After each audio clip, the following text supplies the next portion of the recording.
Hey everyone, I just want to say a huge thank you to all of you for helping me reach 100 subscribers.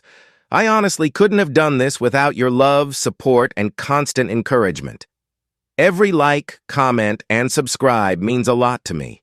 Now let's keep this journey going. Our next target is 200 subscribers, and I know we can do it together. If you enjoy my content, don't forget to like, share, and subscribe. Let's grow as a family. Thank you once again. Queen of the Pirates follows a gender-bent Luffy who dreams just as fiercely of becoming Pirate King, except this time, she's aiming to be Queen of the Pirates. The journey stays close to canon in spirit, with adventure, battles, and crew building across the seas, but shifts in interesting ways because of Femme Luffy's presence. Her dynamic with the Straw Hats, especially Zoro, leads to plenty of awkward, funny, and emotionally charged moments as friendship slowly blurs into something more. Along the way, the story balances classic One Piece chaos with growing romance, loyalty, and the challenges of being taken seriously in a pirate world that underestimates her. Disclaimer: this story do not belong to me. The author is Queen of the Pirates by MewStar0013. Respect to author. Chapter 19, Into the Mist. Nami flinched from the incredibly loud yell and she nearly dropped the maps she was carrying. She spun around to see Lucy jogging over to her. She gave a small glare, but she could also see that her captain looked a little distressed. It was just some sisterly feeling she was getting. "What is it, Lucy? Something wrong?" asked the navigator when the younger girl came up. "No, not really. I just wanted to know what you were doing," said Lucy, trying to act casual yet failing miserably. Nami pretended she didn't notice it. "I'm just taking these maps into my room. Wanna help me?" she asked. Lucy nodded and she followed her friend all the way to her room. When they came in, Lucy blinked in surprise. The room was bigger than it was. 3 beds were in there, only they were a bit smaller than they were. She could see her things, Nami's things, and a few other things that she guessed that were Robin's were all in the room. Robin was sitting on her head with her nose in a book. "You didn't know? Well, you were sleeping on the figurehead with a turkey leg in your mouth the whole day yesterday, so I guess that makes sense. We knocked down the walls and made the room into a girl's room, in case we get any more female members. The guys are making their rooms a big room too right now," said Nami. As she spoke, there were the sounds of snapping hammers, sawed wood, and the occasional, "Ow. My thumb." Lucy blinked and she flopped on her back. She kicked her feet in the air for a while before she looked to her side, staring at the wooden wall. "Hey, Nami," she asked. The redhead could hear the slight worry in the younger girl's voice and she looked up from her map making. "What's up, Lucy?" she asked. Lucy turned onto her stomach and she rested her head on her elbows. "Remember when you and Vivi told me all those things about when a guy likes a girl?" asked the she-pirate. Nami's ears perked up and Robin's eyes looked up from her book with interest. "Yeah, why? Did Zoro say he like? What is it, Lucy?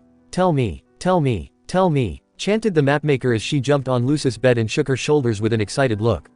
She felt so elated. There was finally something more interesting than stray pirates and marines coming after their heads. Lucy's cheeks dusted with pink and she looked away. "Well, it happened after we got Robin. When I left to go check on him, I asked him if he was still mad at me and he said no. He hugged me and I told him that I was glad he wasn't mad at me. And then," Lucy's cheeks glowed brighter, "he kissed me." Lucy didn't even get a chance to cover her ears as Nami gave an excited squeal of joy. The high-pitched scream nearly burst both Lucy's and Robin's eardrums and the door to their room was kicked open and the guys ran in. "What happened, my precious swan? Why did you scream?" asked Sanji while the other guys searched around the room for hiding enemies. With an annoyed look, Nami kicked the guys out of the room and she slammed the door shut, making sure to lock it. She then walked over to Lucy, who was staring at the scene with slight surprise. "Okay, Lucy. I'm going to ask this again to make sure I was listening right. Zoro kissed you, like, on the lips?" asked the older female. The black-haired girl nodded and she twiddled her thumbs a bit. "Yeah, but he was drunk. I don't think he knew what he was doing. And he looked like he didn't remember it all the last time we saw each other," said Lucy. She then groaned and she laid back onto her bed with her hands covering her eyes. "Nami, love is really confusing. It's making my head hurt," whined the captain. Nami gave the girl a sad smile while Robin gave a chuckle. "Well, if you ask me, Lucy, I say you should just keep doing what you're doing," said the archaeologist. Lucy popped herself on her elbows and she looked at her new crewmate. "What do you mean?" she asked. "I mean you should just do what you do with Zoro already. I've only been here for 2 days and I can see that Mr. Swordsman cares for you deeply. So don't worry, I'm sure that your love will find a way," said Robin as she returned to her book. Lucy looked at Robin and she then looked at the ceiling, trying to think over Robin's words. Land ho. Come on, girls. We're coming close to an island. Hurry up, cried Usopp from above. Robin closed her book and she got up. Come on, ladies. Land awaits, she said as she walked out of the room. Lucy and Nami nodded and they followed the older woman. Okay, Pops. I'll take another one of those specials, please, said Lucy as she finished up a plate of spaghetti. Her crew had just arrived on an island that looked pretty fancy. Lucy had, of course, ran away from her crew when the smell of food hit her nose.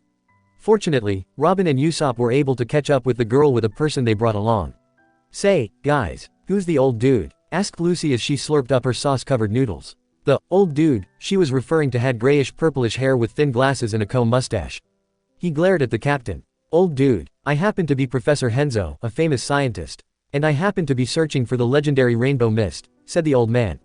Lucy gave no interest but Robin's amazingly blue eyes shimmered with interest. Ah, I've heard about that. You see, Professor, I've been reading this book that has dated over to 40 years ago, just when the rainbow mist was discovered. It says to hold a great trove of treasure, correct? Asked the darkly tanned woman. Henzo looked down at his lap, his eyes holding a hint of regret. What I can tell is that the so-called treasure can be no more real than the rainbow mist itself.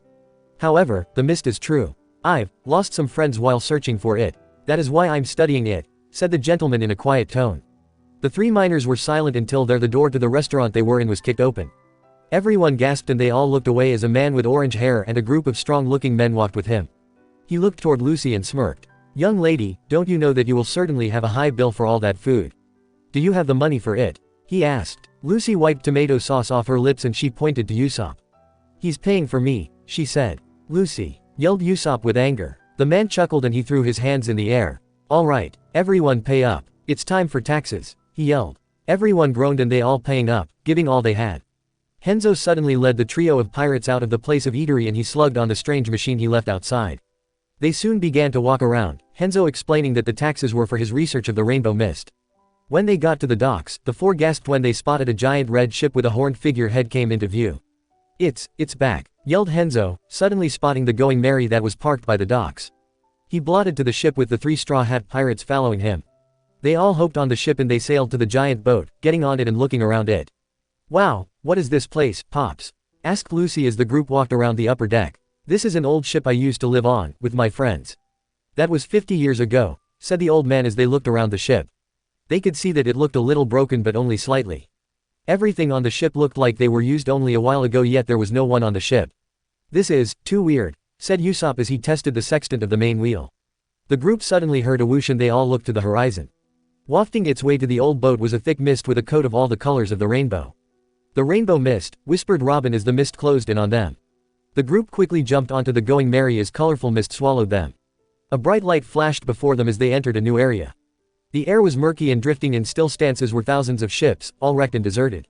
It's a ship graveyard. How interesting, said Robin in her trance-like voice as the ship sailed through the dark waters. Lucy hopped on the figurehead of the Going Merry and she skipped onto a boat with Usopp following her. Me and Usopp are gonna look around. Be right back, called the girl as she and the sniper leapt onto different boats. The two soon came back with a treasure box when a sudden ding noise sprinkled into the air. Everyone froze as Ghost with sunken eyes surround them. Usopp let out a high-pitched scream and Lucy looked at the specters with awe. Oh, leave or we shall kill You, moaned the Ghost as an arrow whizzed through the air. It narrowly missed Zoro by the head, who just so happened to be sleeping by. Apparently, all that working on the guy's room tired him out and he decided to sleep. He had been sleeping the entire time. Zoro, gasped Lucy, shocked to see that the arrowhead nearly struck her first mate. She then turned and glared at the apparitions, anger boiling at the pit of her stomach. She shot her fist back and threw it at the Ghost. The momentum launched her to the Ghost and the white figures suddenly flattened, revealing to only be white sheets with hole cut through them. The pirates were surprised as a group of kids suddenly appeared. 3 boys and 1 girl. Henzo looked more shocked than the lot of them. Stay back, or this place goes boom, yelled one of the boys as he held a small bomb up. The 3 pirates didn't move while Henzo took a timid step forward, a soft and caring look in his dark eyes.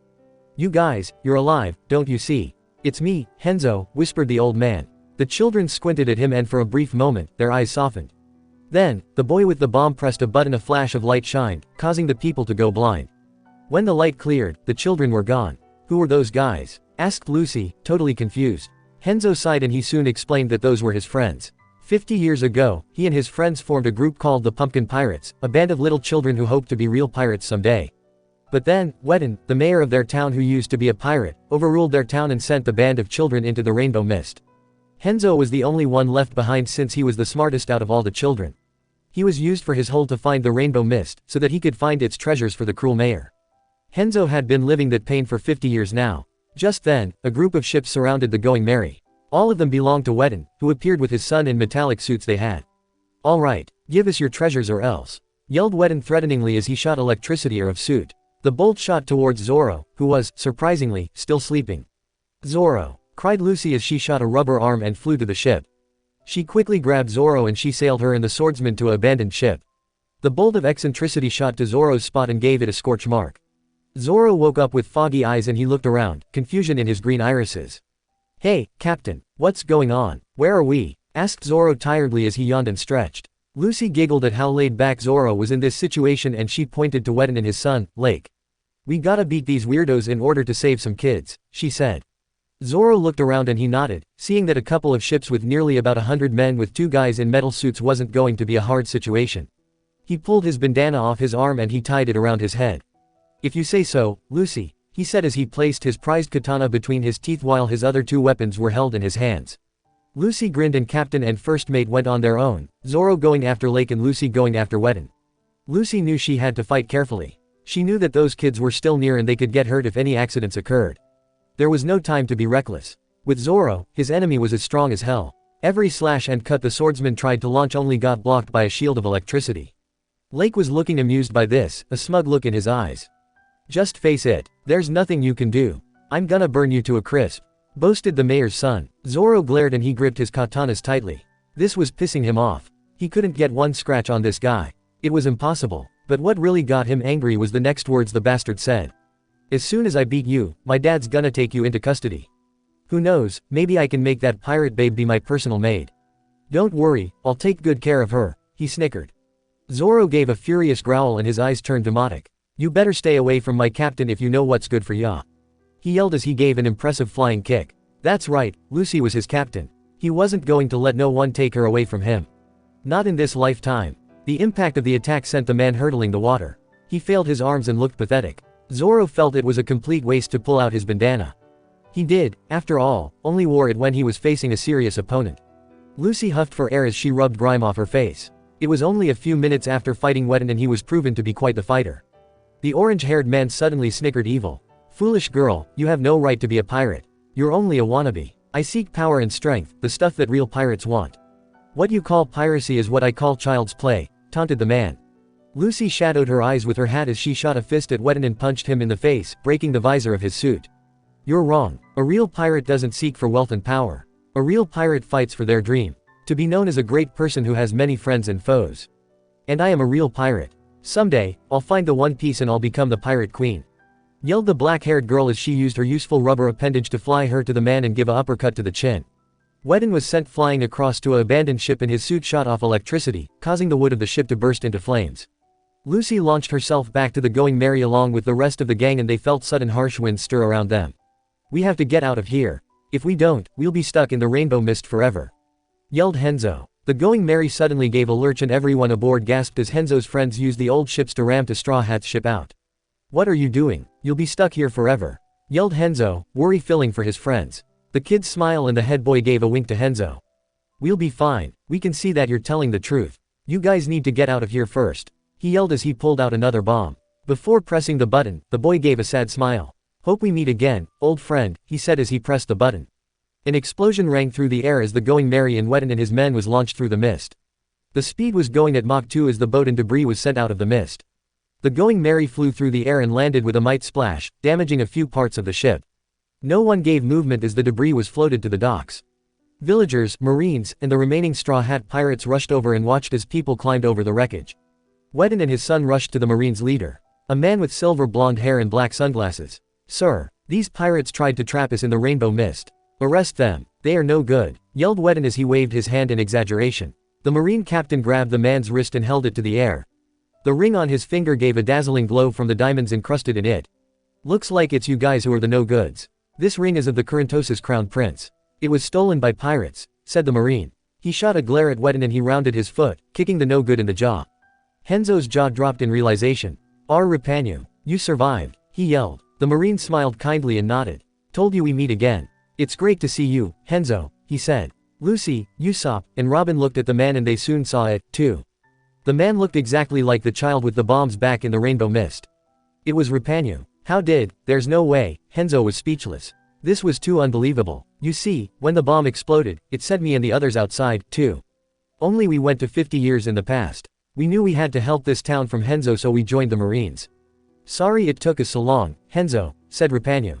Henzo's mouth dropped further as his other friends appeared as well, all aged and in Marine uniforms. The old man stared at his old friend with wide questioning eyes. The other man chuckled. We may be Marines, Henzo. But, we still have the heart of the Pumpkin Pirates. We never forgot you, old friend, he said. The old man looked like he was going to cry. Rupanyu suddenly gave the Straw Hats cold eyes. However, I still have to arrest you pirates. After all, first I'm a Marine, he said. Everyone gave a gasp. After all they had done, this guy was still gonna lock them up. But wait, I need to take Weten into custody and the Straw Hat Pirates are just too strong. Damn it all, yelled Rupanyu with false failure as he ran away. Everyone around gave a sweat drop. Lucy watched silently as the Going Merry sailed away from the island. She and his crew had given their goodbyes to Henzo and the others and it had soon reached sunset. The fireball sinking into the horizon gave the ocean a golden glow and dolphins jumped from the water, laughing and giving their last goodnights. The straw hat wearing girl sighed and she rested her head on her elbows, feeling content. Evening, Lucy. Lucy turned and smiled as Robin stood next to her with a book in her hand, entitled The Rainbow Mist. Hey Robin, still reading that book? Asked the captain. The older woman nodded and she flipped through the pages. Yes, I actually came across something interesting. Would you like to hear it? Asked Robin. Lucy nodded and Robin turned the pages of book to the foreword of the book. She then read aloud. Inside the rainbow mist is a land of eternity. It has neither daytime, nor nighttime. One will never become sick or old. The sea shines like a sparkling emerald. And the sky envelops the air like a warm blanket. The countless ships that were trapped in the mist had thousands of treasures aboard them. It truly was the last paradise remaining in this world. We ruled that land of eternity, it was ours. We rounded the pirates who invaded and kept peace within our world. Our name was the Pumpkin Pirates. Lucy gasped while Robin continued. I am writing this novel to tell the amazing tales me and my friends had in the rainbow mist. I hope this volume will assist the adventurers who enter this sea of eternity. I dedicate this book to our newest friends and allies. The Straw Hat Pirates. Singed with gratitude. Marine Captain, Bullseye, Rupanyu. Wow, whispered Lucy in awe. Robin smiled as she closed her book. Her ears then picked up the sound of boots and she gave a wave to Lucy. See you at dinner, Ms. Captain, she said as she walked away. Lucy tilted head and she spotted Zoro walking over. She grinned and she waved him over. Hey, Zoro, come watch the sunset with me, called the young girl. The first mate walked over and he stood next to his captain. Hey, what's up, Lucy? Asked the green-haired swordsman as he watched the sunset with his hands in his pants pockets. Just wanted to be with someone. It's a really pretty sunset, asked Lucy, smiling at the dolphins that were breaching in the water. Zoro looked to Lucy and he couldn't help but stare. The golden glow of the sun shined off Lucy's hair and skin, making her look like an angel. The beautiful light gave Lucy's black eyes a chocolate brown hue, making them more adorable and innocent than they already were. Yeah, very pretty, said Zoro, almost in a whisper. Lucy turned to comment when she saw the look in Zoro's dark green eyes. It was the same warm and everlasting look that sent shivers down Lucy's spine. Seeing the red that was flourishing on Lucy's cheeks, Zoro reached and placed his hand on one of the cheeks, caressing it gently. Hey, Zoro, what do you think our next adventure will be? Asked Lucy innocently, her eyes half closing. Zoro looked deep within those almost brown depths and he took a step closer. I really don't know. What I do know is that I will be right by your side when we come across that adventure, Captain, said the swordsman. Lucy smiled and she closed the gap between them, wrapping her arms around Zoro's neck and tucking her head under his chin. Thank you, Zoro, I'm glad, she whispered as she smelt Zoro's pine scent. Zoro wrapped his arms around Lucy's waist, holding her close to him. He brought one of his to Lucy's hair and he ran the short hair through his fingers, relishing in its softness. To the both of them, they could only sense each other. The whole world around them was momentarily meaningless. They could one feel and see each other. The bond they shared was so strong, they could feel their hearts beat as one. Something then thumped Zoro on the head and the swordsman looked up.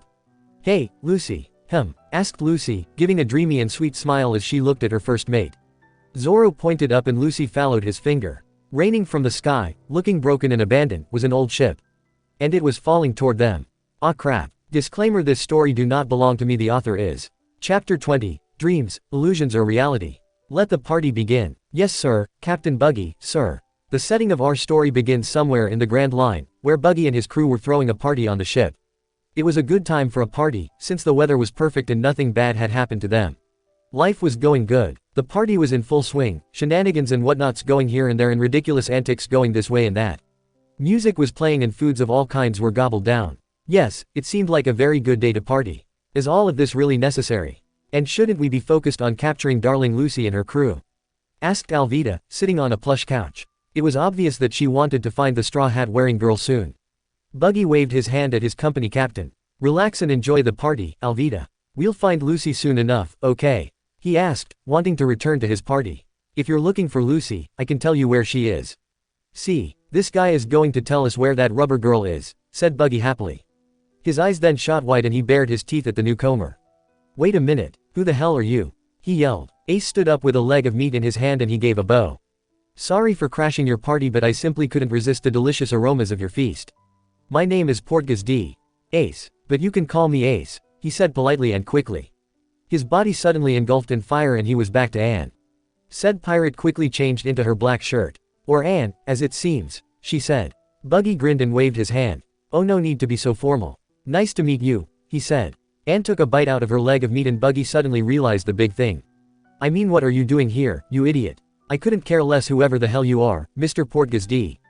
Ace or M's Portgas D. Anne, he yelled, getting angrier as the she pirate ignored him. One of Buggy's men gasped. Sir, that man she was. That was the Fire Fist. Fire Fist, Ace, captain of the Whitebeard Pirates' second unit. He yelled. The Whitebeards. Everyone was shocked beyond belief, a sudden chill in their insides as they watched Anne sit down on the ground. Said Flame girl grinned as she grabbed a roll. Ah, Fim Yo-Yo. Wis ISWTHWUSSWZs. Anne sudden fell back with food lodged down her throat, falling asleep with soft snores. She fell asleep, yelled the crew in shock. The shock suddenly washed over when a few pirates got brave. Let's kill her. Yeah, our bounties will rise then. Kill her, kill her, kill her, kill. Enough. We do not kill the girl. Ah, but why not, Captain? If we kill someone in league with the Whitebeards, our bounties will be raised into oblivion. Called one of Buggy's men. Buggy glared at all of them. I said no. Listen and listen good, this girl right here is with by far the strongest crew in all the seas. Whitebeard is the most strongest and fiercest pirate ever, one of the only to go toe-to-toe with Galdi. Roger and come back alive. He is, in fact, the only man who has the slightest chance of obtaining the ultimate treasure, the One Piece. So take my word, you don't mess with the Whitebeard pirates. Besides, Buggy cast a dagger-like glare at the sleeping second commander of Whitebeard's fleet. Even if we did kill Anne in her sleep, Whitebeard would only send someone to avenge her death. So we don't kill her and that is that, he said indefinitely. A gargled snore got all their attention. Ah, sorry about that. I dozed off again, apologized Anne, fixing her hat. The freckled-faced girl looked around and she suddenly grinned, spinning one foot to her feet and waving her hands in the air with a goofy smile on her face. Hey, what's with the long faces, everyone? This is a party, am I right? She asked teasingly, giving a dancer's pose. Buggy snapped right into attention. Ah yes, right. Men, continue having fun. Called the captain as his men cheered and the party was back in action. As the party continued, one crewmate tried to smooth talk his way with Anne, since he thought she was gorgeous. Say, are you single? He asked, his dark brown eyes glowing with want. Anne smiled politely as she clapped for a man blowing fire. Yes, I am. But sorry, I made an oath a long time ago that I wouldn't get myself involved with guys with really dark brown eyes ever again, she said. The man raised an eyebrow, still feeling lucky. Oh, and why is that? He asked. For a second, the man saw a frown of guilt on Anne's full lips before it turned into a sad smile, filled with a bit of regret. 'Cause the last two guys I was with, one's with dark brown eyes, well, the both of them are lying somewhere on the sea floor, resting in peace, she said simply. She felt her heart twist in pained remembrance before she gave a grin and ran over to another spot. You guys got a lion. Awesome. Alright, Lucy, I think I've got all the wood chips out of your hair, said Nami as she brushed sawdust off her shirt. Lucy smiled and she got up from her seat on the floor. Thanks, Nami. Say, are we on GGGHOEH, whatever the heck the island Robin wanted us to go to? Asked the younger of the two. Nami cupped her hands around her eyes and she smiled, pointing ahead. Looks like it. Wow, it looks like a resort, said the redhead in amazement. Gleefully, Lucy dashed to the stern of the ship and jumped up and down as she spotted the beautiful town. COOOOLLLLLLL. Let's dock, let's dock, let's dock, cheered the young captain, wanting nothing more than to get to the other island. Her excitement was matched with the wonder Robin had sent her on. The mysterious woman said that the map they found on that ship that fell on them could lead them to an undiscovered place. Lucy desperately wanted to get to that place. 'Cause in her world, the one that involved childish wonder, that place was classified as a mysterious place. And that sounded pretty good to her. Once the Going Merry docked, captain, first mate, and navigator walked into the two, watching all the anarchy. Many people were drinking and having fights, some for fun and some for real. Lucy and Zoro felt comfortable with this while Nami was on her guard. The trio then spotted an old man, looking weak and feeble. Feeling nice, Lucy helped the old man to his horse. He looked grateful. "Thank you, little girl. Care for an apple?" asked the old man as he held out a basket of red apples. "Would I?" yelled Lucy happily as she took an apple and took a bite. Zoro tried to stop her. "Lucy, don't." He was cut off by an explosion that came from Lucy's bitten apple. The three pirates and everyone around ducked to the ground as fire and explosives surged and burned around them. No one got hurt but a build was destroyed. Onlookers gathered around and Zoro sprang to action, pulling out one of his swords. "What the hell was that?" he yelled, his eyes turning feral as Nami held Lucy up. The old man on his horse crackled weakly, sinister pleasure showing on his wrinkled face. "Just for fun. You looked so gullible, I couldn't resist," snickered the old man as he cantered away on his horse, leaving the three pirates confused.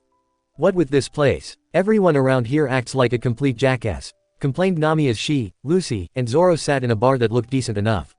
They had been only in the town, Mock Town, as it was called, for an hour and they came to learn that nearly everyone there acted like complete jerks. What with the old man and the smug people they had dealt with, they wanted to leave this town ASAP.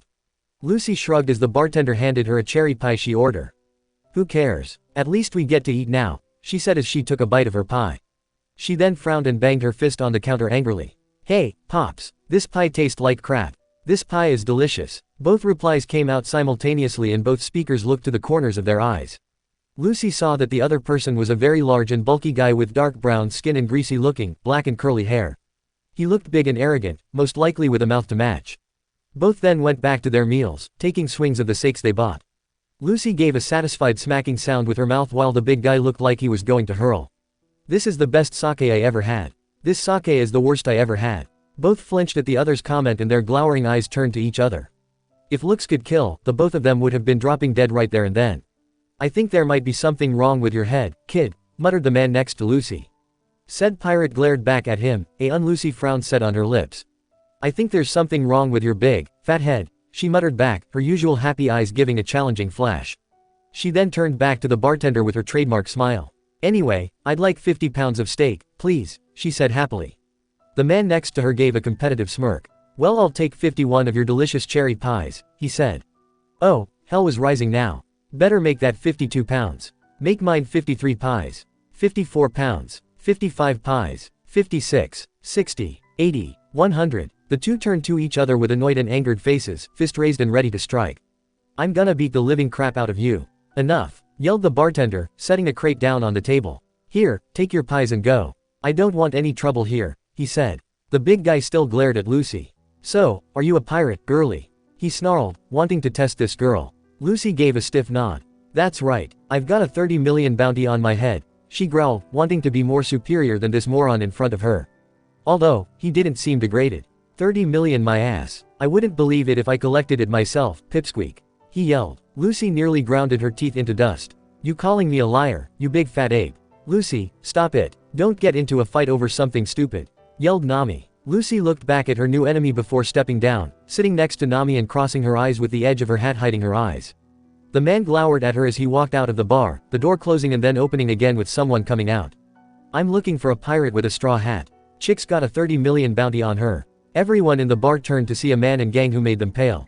He had spiky and messy blonde hair and rat-like eyes. He had a look that just sent people at a 100-mile radius. The group with him looked just as bad. "Who's the new weirdo?" asked Lucy, completely forgetting the guy who had just pissed her off. The blonde man sauntered over to Lucy and he smirked at the bartender. "Get me your greatest steak, and give the cutie whatever she likes," he said, throwing a mischievous wink at Lucy. The pirate girl blinked while Zoro's eyes darkened, his hand at his katanas in an instant.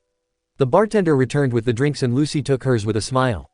As she gulped it down, a sudden fist came crashing down on her, sending her head through the counter in a deafening crash. The citizens in the bar fled out of the bar, not wanting to get mixed in with what was coming on. The new guy who threw his fist crackled evilly and his gave an insane look as Zoro held his 3 weapons at his throat. "Hey, you trying to pick a fight with me, chump?" he asked in a smug tone. Zoro's dark eyes were shrunk into the look of a predator's with bared teeth to match. His first mate side was kicking in. "Just protecting my captain," he muttered, making sure that there was acid dripping at his tone. "Damn it, not you, too, Zoro. We can't go picking fights," protested Nami, feeling a bad vibe coming from the group of people that entered with the man. Lucy then got up from the floor, a few scratches on her face and a frown on her lips. The man who hit her laughed. "Oh relax, cutie, I'm just seeing if you're strong," he crackled. Lucy just continued to frown, hating this guy as much as the one that had upset her earlier. Nami then remembered something Robin had told her to check before she left with Lucy and Zoro. She turned to the bartender. "Excuse me, but can you tell us where to find the route to Sky Island?" "We need the right one in order to get there," she said. Everyone in the room suddenly began to laugh with insanity, all of them throwing remarks. "Sky Island? What are you on? The chick's crazy. Sky Island doesn't exist. What a load of bull." The pirate who punched Lucy took a seat and he threw a smart-ass look at them. "You're new pirates, am I right? Boy, you just don't know. Everyone around here knows that if you take the supposed route to Sky Island, then they just get crashed by the knockoff steam. No one, not even a devil fruit user, could survive that. The dream of finding Sky Island is just that, a dream. Ha, dreams are nothing more than illusions that weaklings make up in order to feel better about themselves. This may be the pirate era, but that doesn't mean dreams come true. It takes sheer power in order to get somewhere in this world. Sky Island, El Dorado, even the One Piece are nothing more than idiotic dreams. Dreams for weaklings like you," he yelled as he threw a strong fist at Lucy, sending her to the ground in one hit. "Lucy!" cried Nami in alarm as the sheep pirate didn't get up. Zoro now wanted to beat the hell out of this guy, but he knew he had to hold back. He couldn't let his anger get to him. The blonde guy kept talking. "You know, girlie, I was thinking about asking you to join my crew, the Bellamy crew. But now I see you're not even strong enough to own your 30 million bounty. You're weak, the lot of you," he yelled with sadistic laughter. People laughed with him and they began throwing bottles at Lucy and company. Glass crashed with the floor and spilled and people began howling. "Lucy, Zoro, forget about that crap I said and kick these guys' asses," yelled Nami, now seeing that action had to take place. Slowly, Lucy sat up, rubbing dirt off her cheek. Her eyes met Zoro's and they both shared a look of wise knowing. "Zoro," said Lucy, her voice edged in a serious tone. "No matter what happens, no matter what they do, don't fight back," she said, her voice nearing a harsh command. Nami gasped while Zoro gave a stiff nod. At the moment, he knew he wasn't taking orders from Lucy. He was taking orders from his captain. He held out his hand, an offering to the girl who led him through thick and thin. Without blinking, Lucy grasped Zoro's hand, letting her first mate pull her up. Together, they stared at the members of the bar with seriousness, allowing broken glass and random objects be thrown at them. Again and again, things impaled and beat them, giving them many cuts and bruises, injuries that would heal physically but never mentally. Lucy was bleeding from her eyes and jaw and upper body, while Zoro receiving equal treatment. The two comrades stood in their places, unblinking and still, allowing mocking laughter to pass through their ears and burn into their memories. They would not move. They refused to. Bellamy walked over to them, a bottle of sake in hand. "Ah, aren't you so brave? Taking beating like children who received timeouts. Well, if you're not going to leave on your own, you'll be leaving by force," he yelled as he swiftly kicked Zoro in the face, the first mate flying to the wall with a sickening crack. One of Bellamy's crew grabbed Lucy by her head and he rammed her to a window, the glass shattering as Lucy fell to the floor. Lucy's face was in a thick coat of crimson with glass shards following. And not one of the two made a moan of pain as Bellamy and his crew laughed. "Lucy, Zoro," yelled Nami, as she ran to her friends, dropping to her knees with near tears in her eyes. She couldn't believe them, Bellamy's crew and her friends. Why didn't they fight back? They were strong enough and they could have taken them. Why? Kept repeating in her mind. If you stick time with those weaklings, girl, you'll just get yourself hurt. So why don't you come with us? Name your price, I'm sure I can pay the right one, called one of Bellamy's men. Nami turned to him with glowing brown eyes. You want to buy me? Hey, the navigator gave a rather smug look. No way. I'll stick with my friends, thank you very much. And you're wrong. Sky Island does exist. We'll find it, no matter what you say, she said as she grabbed Lucy and Zoro by the back of their shirts and dragged them out of the bar with evil snickers and gloats following after them. As Nami walked and dragged, someone called out, Sky Island does exist. Nami stopped and she turned, seeing that it was the guy who angered Lucy earlier. He was sitting on the floor, eating one of the cheery pies he bought. What do you want? Asked Nami harshly, putting Lucy and Zoro down. The straw hat wearing girl seemed to have woken up and her eyes caught the blood pooling around her head. A few strands of her black hair fallowed. Red and black, those two colors brought back memories. You think you'll surpass us, huh? The next time we meet, we'll be top pirates, baby sis. Pirate dreams will never end. All that crap about dreams never coming true, ziahahaha. Dreams last forever. Epically a pirate's dream, shouted the man to the sky. Several people stared at him while Lucy and Zoro got up, brushing dirt and blood off themselves. Lucy picked a piece of glass off her cheek and she stared at the man. Said man placed down the bottle of sake he was drinking and he gave a toothy smirk. That's what's amazing about being a pirate.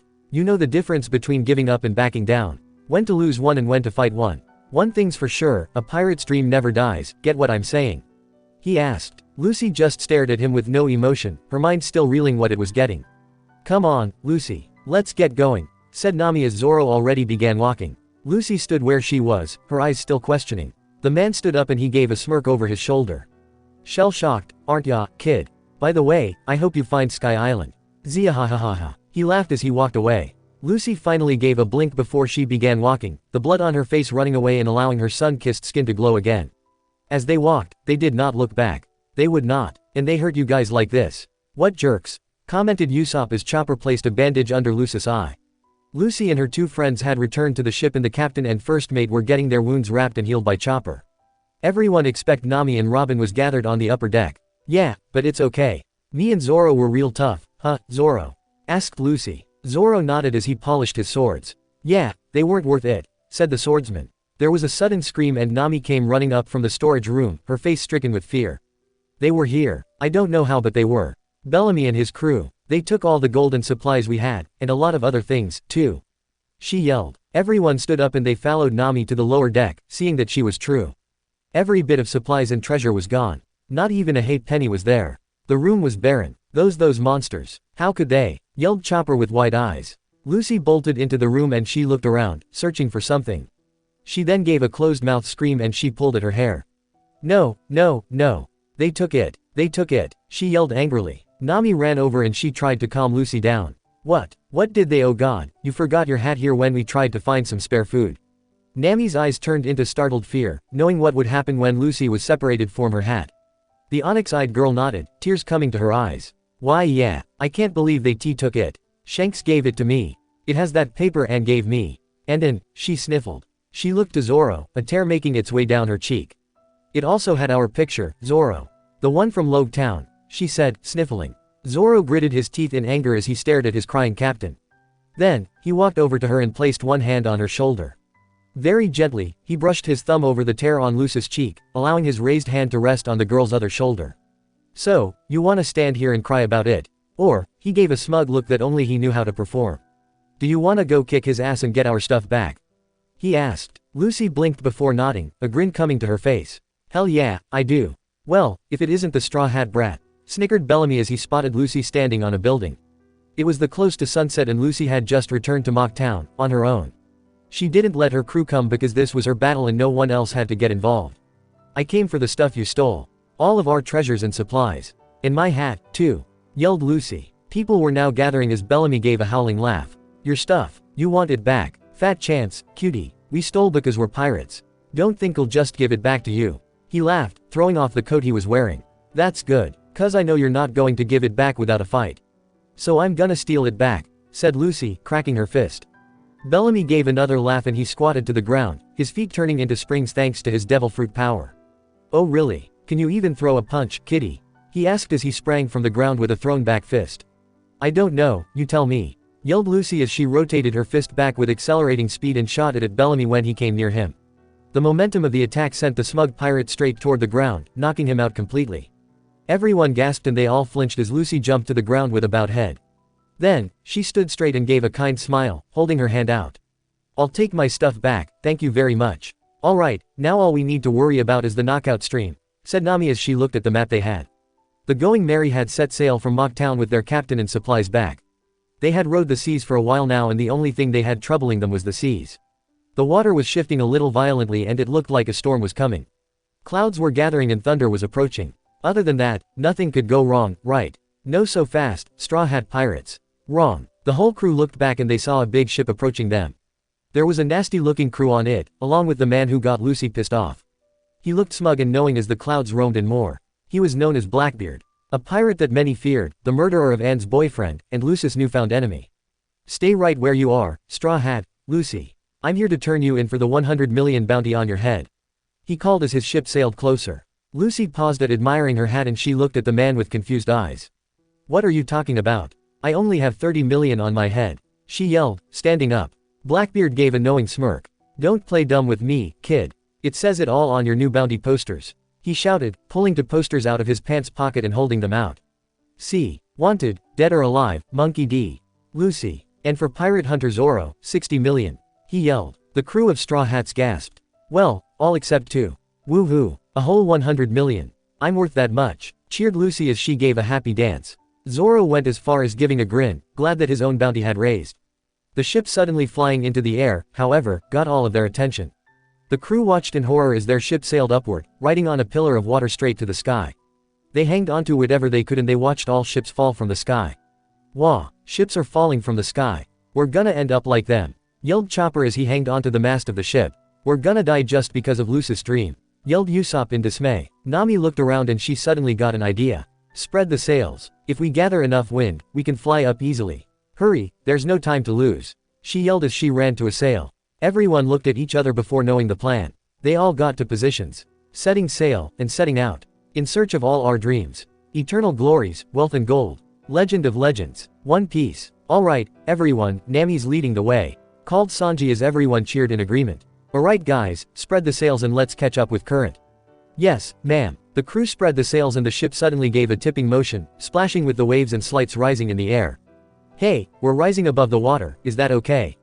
Asked Chopper worriedly as he looked at the thrusting waters. Nami, do something, we're gonna fall, yelled Lucy from the figurehead of the Going Merry. Come on, fly, chanted Nami to herself. The ship suddenly gave a great lunge and it took to the sky, soaring like a bird. We're flying, yeah, we're heading to the sky, called Lucy enthusiastically. Journeys without hope, seeking beyond hope, crisp and light and layer. In this search across the sea, grasp the helm, head held high.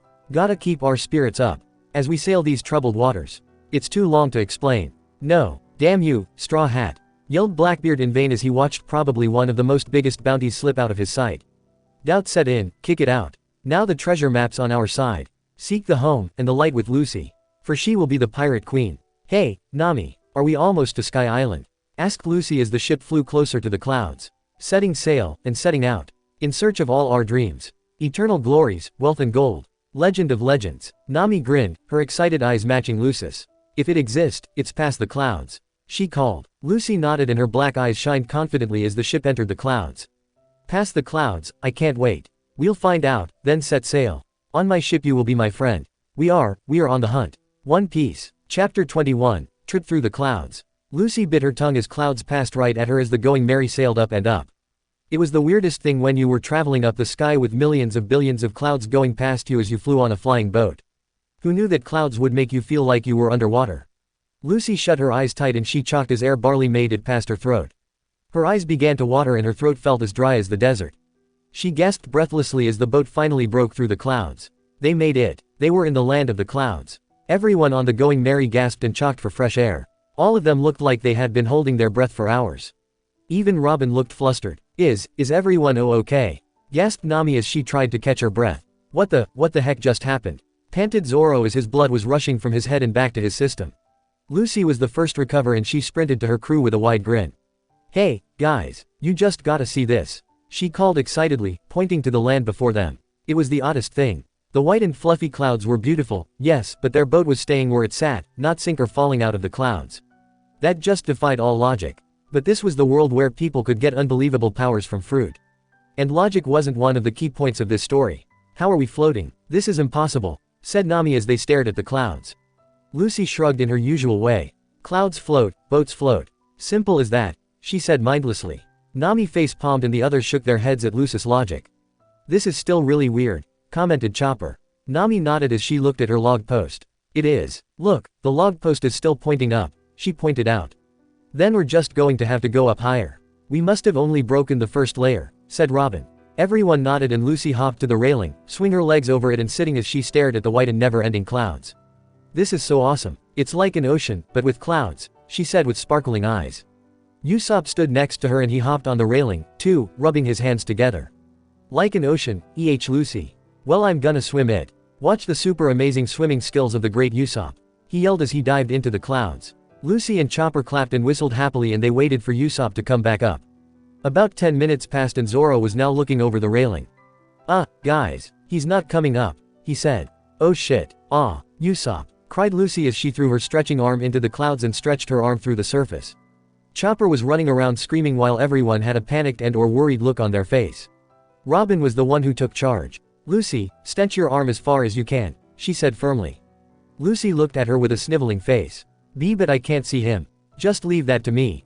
Do it, now, shouted Robin. Lucy obeyed and she stretched and stretched. Robin closed her eyes and brought out her devil fruit powers, making several eyes pop out to Lucy's stretching arm.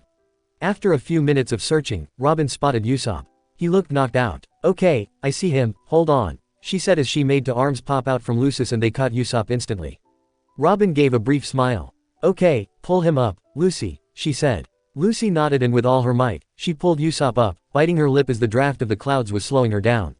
When she finally got Usopp back on the ship, she fell back and panted, since the air was much thinner up in the sky. Usopp gave a yelp as he pulled a fish out of pants. Yes, you heard me right. A blue fish with a piranha-like appearance. It was also flat and deflating like a balloon. Robin picked up the flapping fish and she examined it. Ah, I remember reading about these types of fish in a book I read. Fish such as these have evolved in order to grow in conditions such as these, she said. You mean looking like balloons and all that? Asked Zoro. Robin nodded as Lucy ran over and plucked the fish from her, running over to Sanji and handing it to him. In a matter of a minute, the fish was cooked up and Lucy was gobbling it up. I added the finest spices. Do you like it, Lucy? Asked the blonde with a grin. Lucy nodded happily and gave a thumbs up. Yummy, she said with a smile. Hey, we were still looking at that, argued Nami angrily. Chopper suddenly gave a cry and everyone turned to see something heading straight toward them.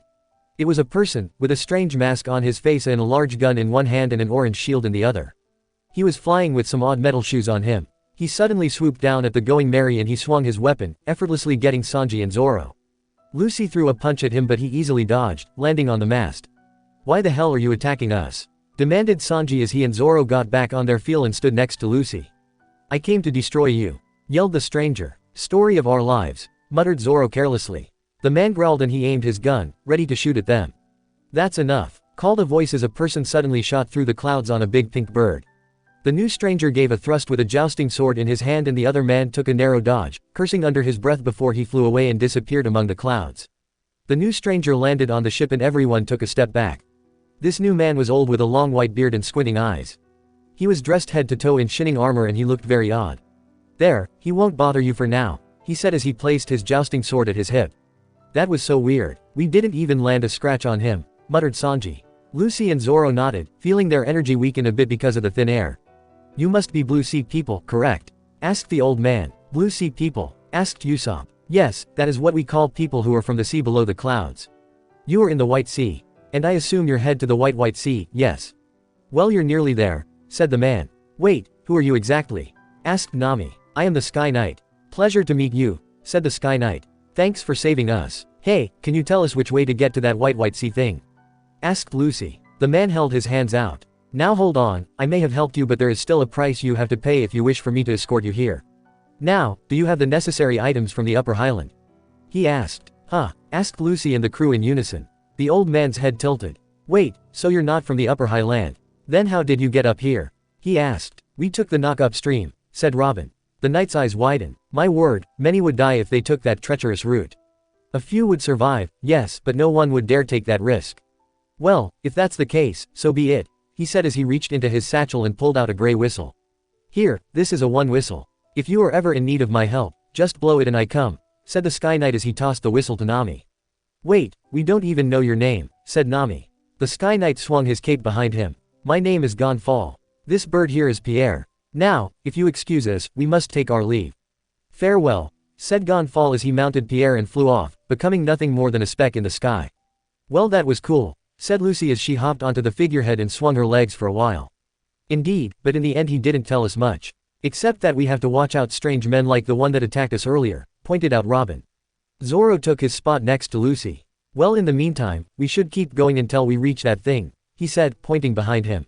A few yards away was a waterfall that was dropping with snow like clouds. Everyone agreed and they sailed close to the waterfall, so close that they could touch it. These clouds look so different from the ones back there, observed Nami. Lucy stood up and prepped her fist. Let me see if I can grab a piece so that we can look at it better. Gum Gum Pistol, called the raven-haired captain as she launched her fist. Her arm snapped back to her when her fist bounced against the clouds. Awesome, these clouds are bouncy. Yay, cheered Lucy as she hopped into the clouds, bouncing and jumping as if she were on a trampoline. Usopp and Chopper joined her and the idiot trio were bouncing together from this way to there. Hey guys, see if you can spot something from here. We need to find some place or else we're just gonna go around in circles, called Nami. The three youngest pirates nodded and they hopped ahead, the Going Merry trailing behind them. In only a matter of time, they spotted a gate right under Cloud Waterfall. It was huge with a sign that said, Heaven's Gate. Are we seeing things right? Heaven's a place you only go to when you're dead, pointed out Usopp in a shaken voice.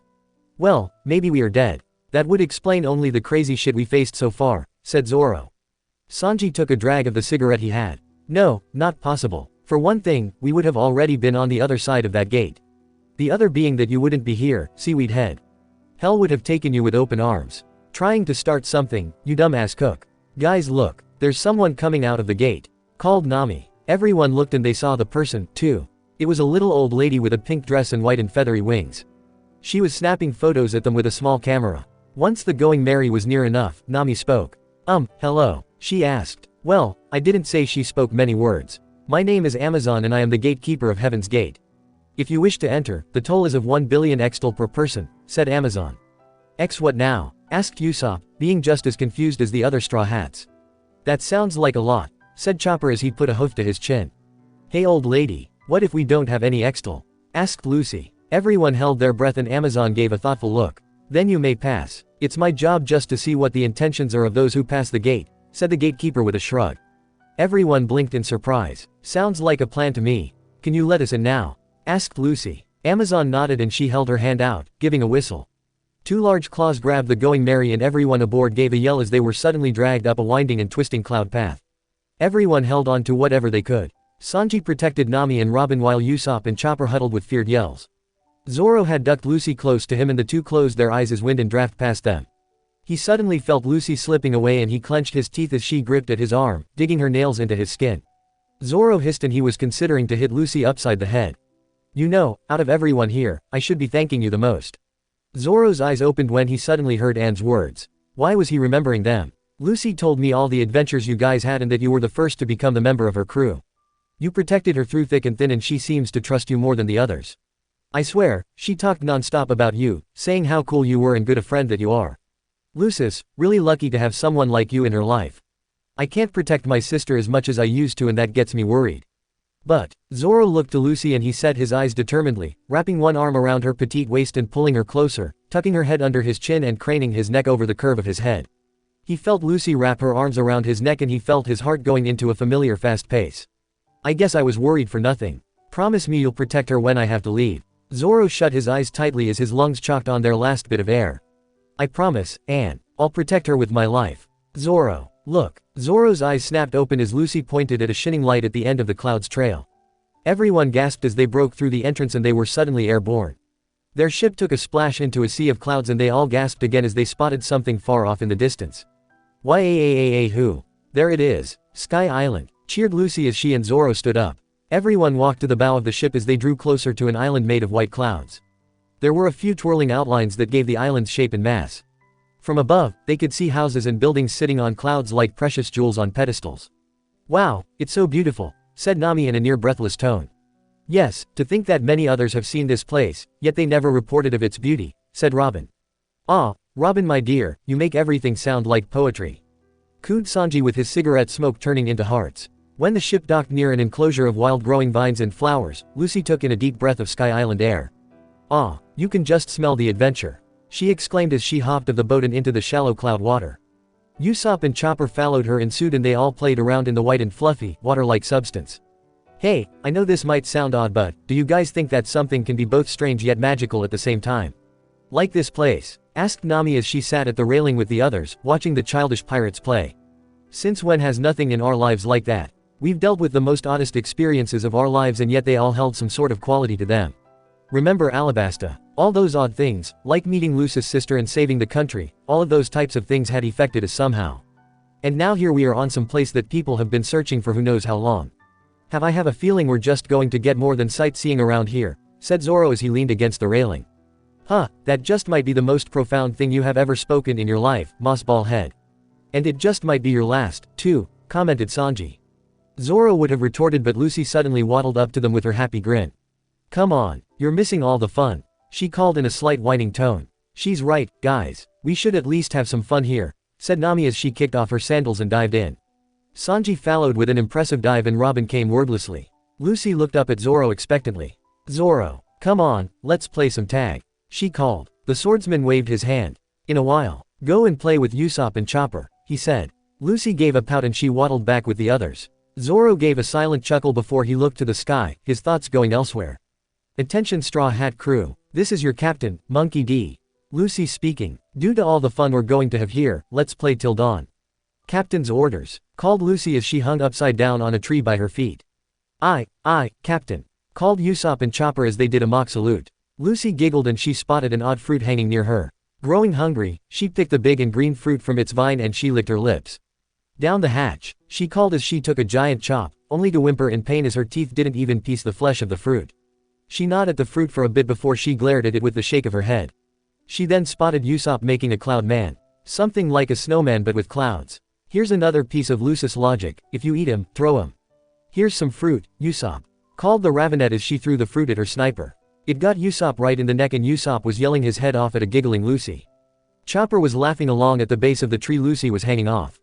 Lucy, could you come down here for a second? Called Sanji in a sweet tone. Said Captain swung herself right side up and she shimmied down the trunk, walking over to the cook.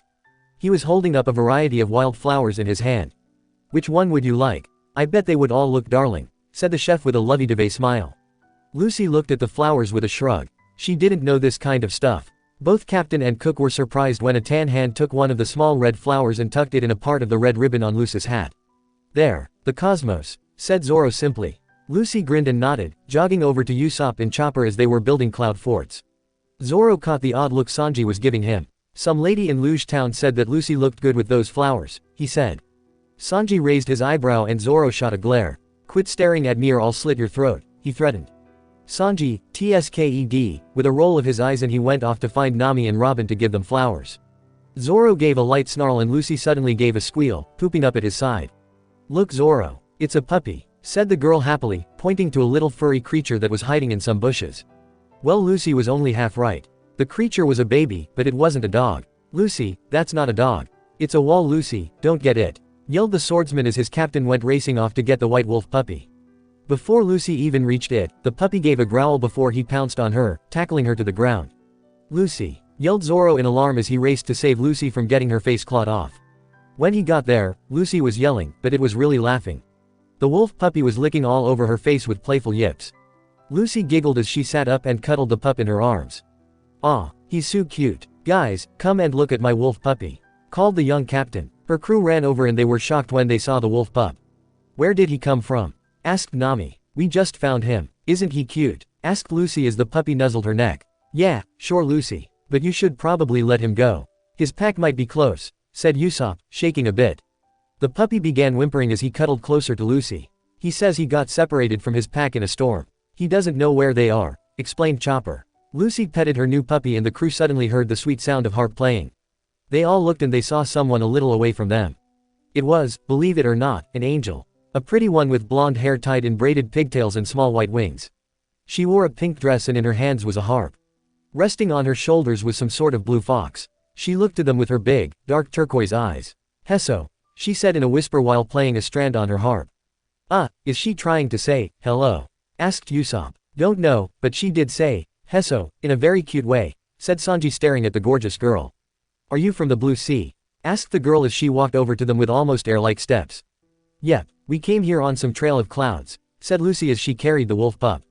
Ah, so you are. My, where did you get that cloud wolf? Asked the girl, pointing to the puppy. Lucy smiled as she scratched the back of her puppy's ears. We just found him now. He got separated from his family, said Lucy. The woman smiled pleasantly. Oh, I see. Forgive me, I thought you were poachers for a moment. Please, allow me to introduce myself. My name is Canis, and this is Sue, my cloud fox, said Canis as she pointed at herself then the fox. A pleasure, miss, and may I say that your eyes are more beautiful than ow. Ow, yelled Sanji as his ear was tugged on by a glaring Nami.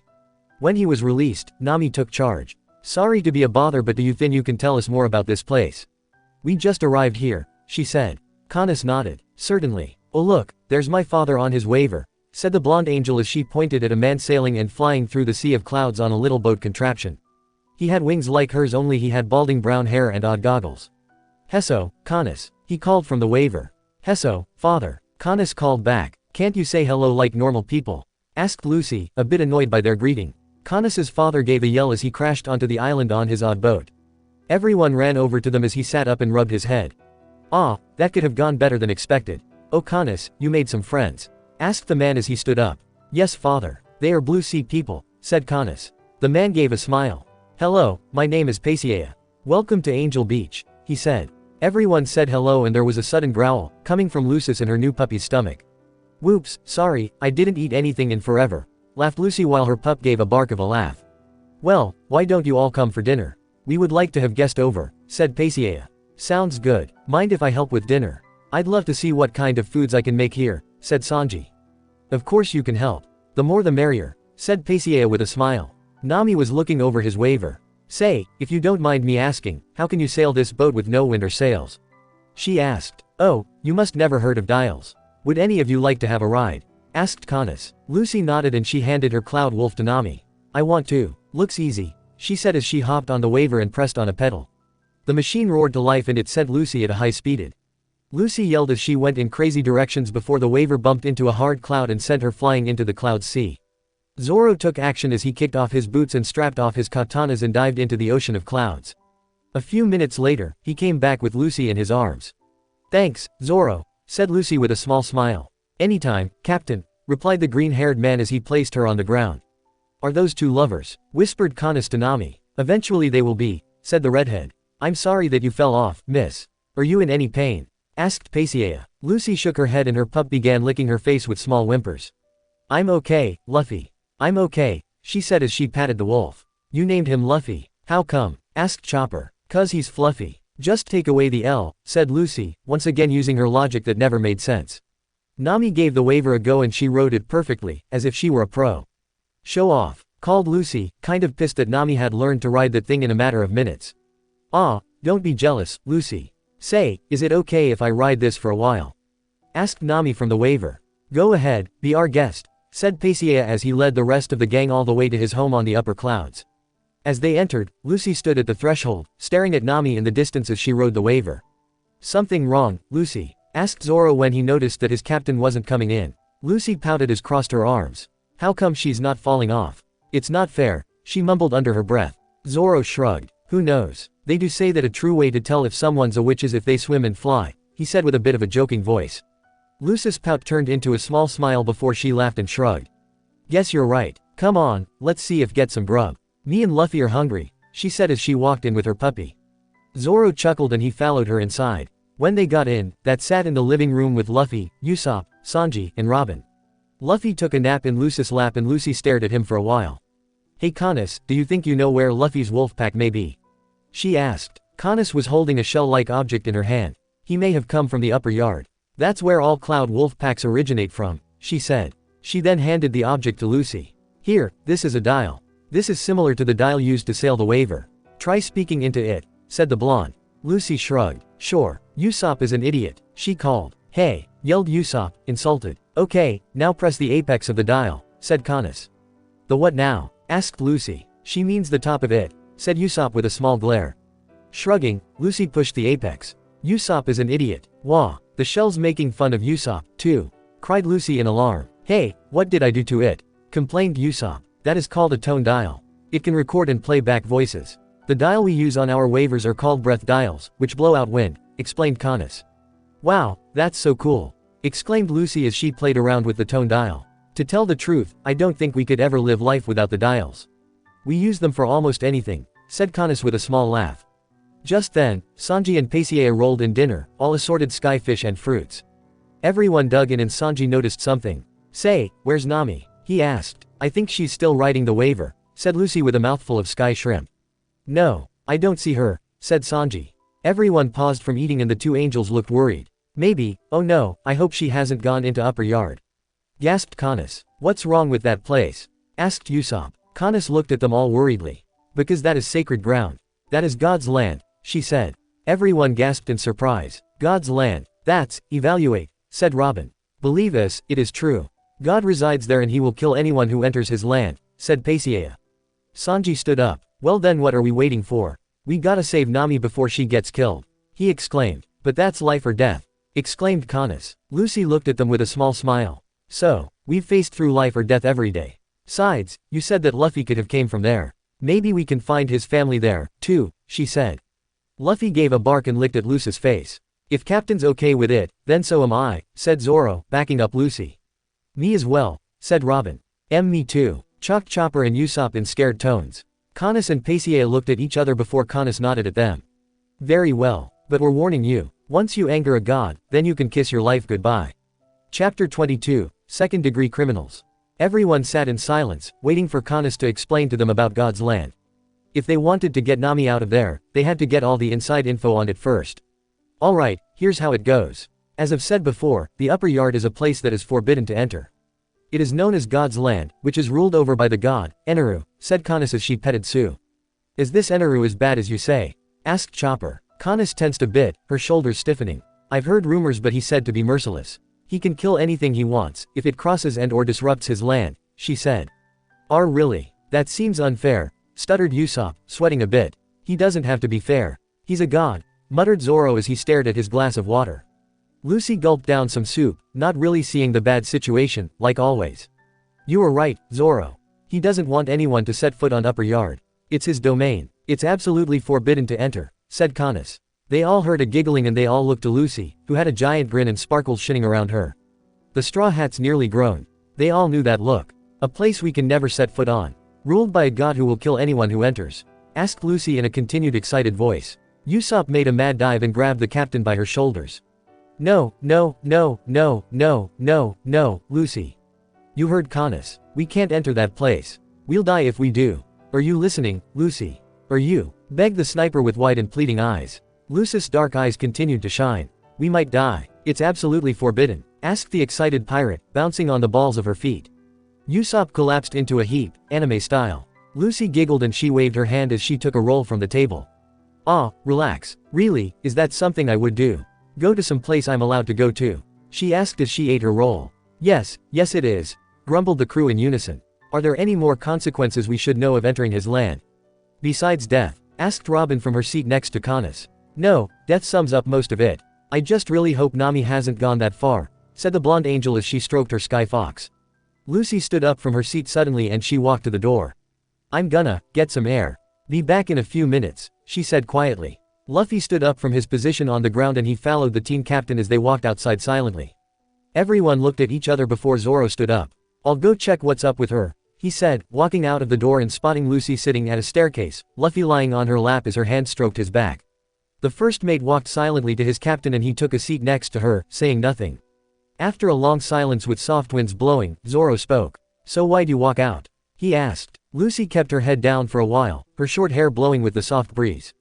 Is it my fault, Zoro? She asked. Zoro turned to her and gave a questionable brow. What do you mean? He asked. Lucy moved her hand to scratch behind Luffy's ears and she looked to the sky of the, sky. Is it my fault for Nami being in danger? I was so mad at her and she just suddenly disappeared. Is it my fault? Did I make her leave? Did that weird god feel my anger and made her go to Upper Yard? She asked. Zoro's usual clam face softened and he placed an arm around Lucy's shoulders, resting his chin on her free shoulder. You did nothing, Lucy. She might not even be at Upper Yard and she just might be flying off somewhere. Don't put yourself down. You did nothing, Captain, he said. Lucy looked at him and smiled her sweet smile, nuzzling her nose to his bristled green hair, making Zoro's heart flutter. By all that was mighty did he love that smile and soft gesture. He truly did like the moments he had with his captain. Thanks, Zoro. I can always count on you, huh? She asked. Zoro nearly chuckled. Yeah, sure. So you still want to go to Upper Yard, huh? He asked. Lucy nodded and she pulled away from Zoro with a grin. Yep, it sounds awesome. And Canis and her dad did say that's probably where Luffy came from. We have to go and see. Luffy needs to get back to his family, she said as she petted the white wolf, who gave a happy yip. Lucy. Zoro. Come on, we're heading back to the beach, called Usopp from inside. The two stood up and smiled at each other, walking back inside with Luffy toddling behind them with a wagging tail. Lucy watched with interest as Pagaya was looking over the old waver she and her crew had found on the old ship that had crashed on them 2 chapters ago. The old angel was looking at the broken contraption carefully while the Straw Hat Gang relaxed on the fluffy clouds. So, can you fix it? Asked the raven-haired girl as she played around with Luffy with a stick she sound. Pagaya wiped his brow. It's out of date but I'll see what I can do, he said. Lucy smiled before her ears picked up an odd noise. It sounded like snowballs were pelting her, that a stampede was happening amongst the turf of the clouds. She turned her head and her eyes widened when she spotted a group of odd-looking men crawl over to them, looking crab-like. Everyone looked as the group of men stood on their feet with their fingers making bunny ears behind their heads. Hesso. They all saluted. Hesso, said both Kanis and Pagaya while Sue gave a faint chew. Oi, speak English, goddamn it, yelled Lucy, waving her arms a bit angrily. One man stepped out from the group, his stature tall and intimidating. His and all of the other men wore odd uniforms and had white angel wings like Kanis and Pagaya. We have been given word that there have been trespassers here on God's land. Reveal these intruders or we will be forced to send you to Eneru, he said gruffly. Hey, leave them alone, you big bully, yelled Lucy as she stood right in front of the two angels. The big-looking guy pulled a slip of photo paper out of his pocket and he took a look at it, then at Lucy. He then held out the photo, which had a smiling Lucy. He then grabbed the girl by her arm. Hey, let go, you meanie, yelled Lucy as she struggled.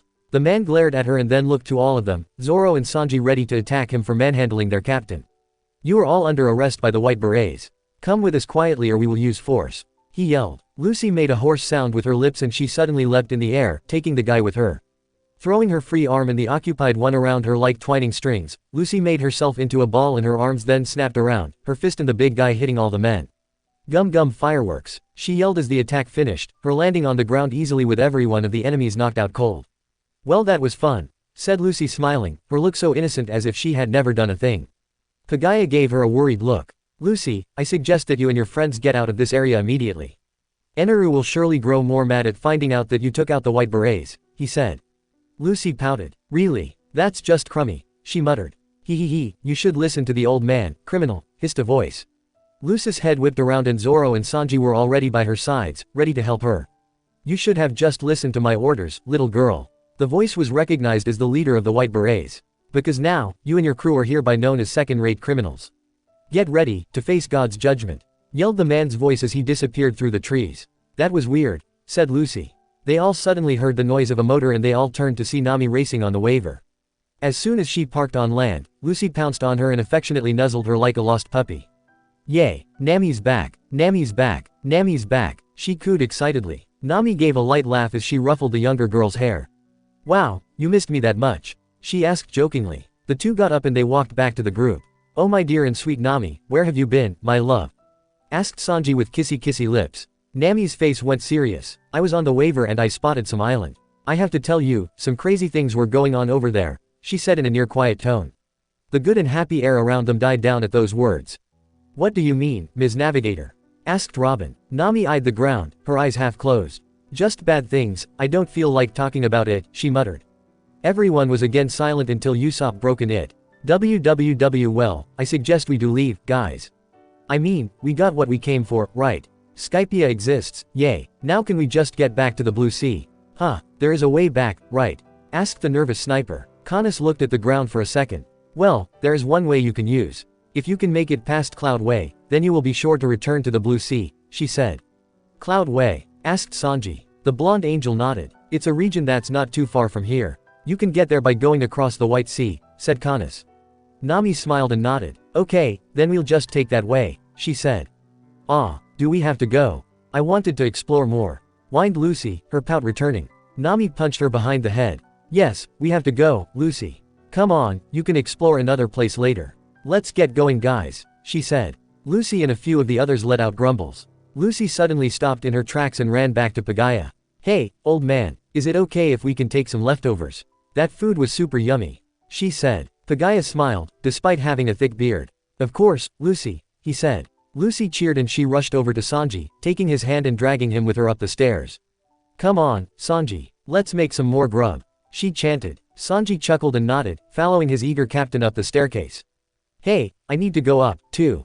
I left me slingshot there, yelled Usopp as he raced to catch up with them with Luffy barking and running with them. The rest of them sighed and the remaining crew gave farewells as they got on the ship. Time passed slowly for a while until Nami gave an aggravated sigh. I swear, if Lucy comes down here with 1,000 pounds of food, I'm gonna kick her so hard she'll be drowsing in Blue Sea before we even get there, she muttered.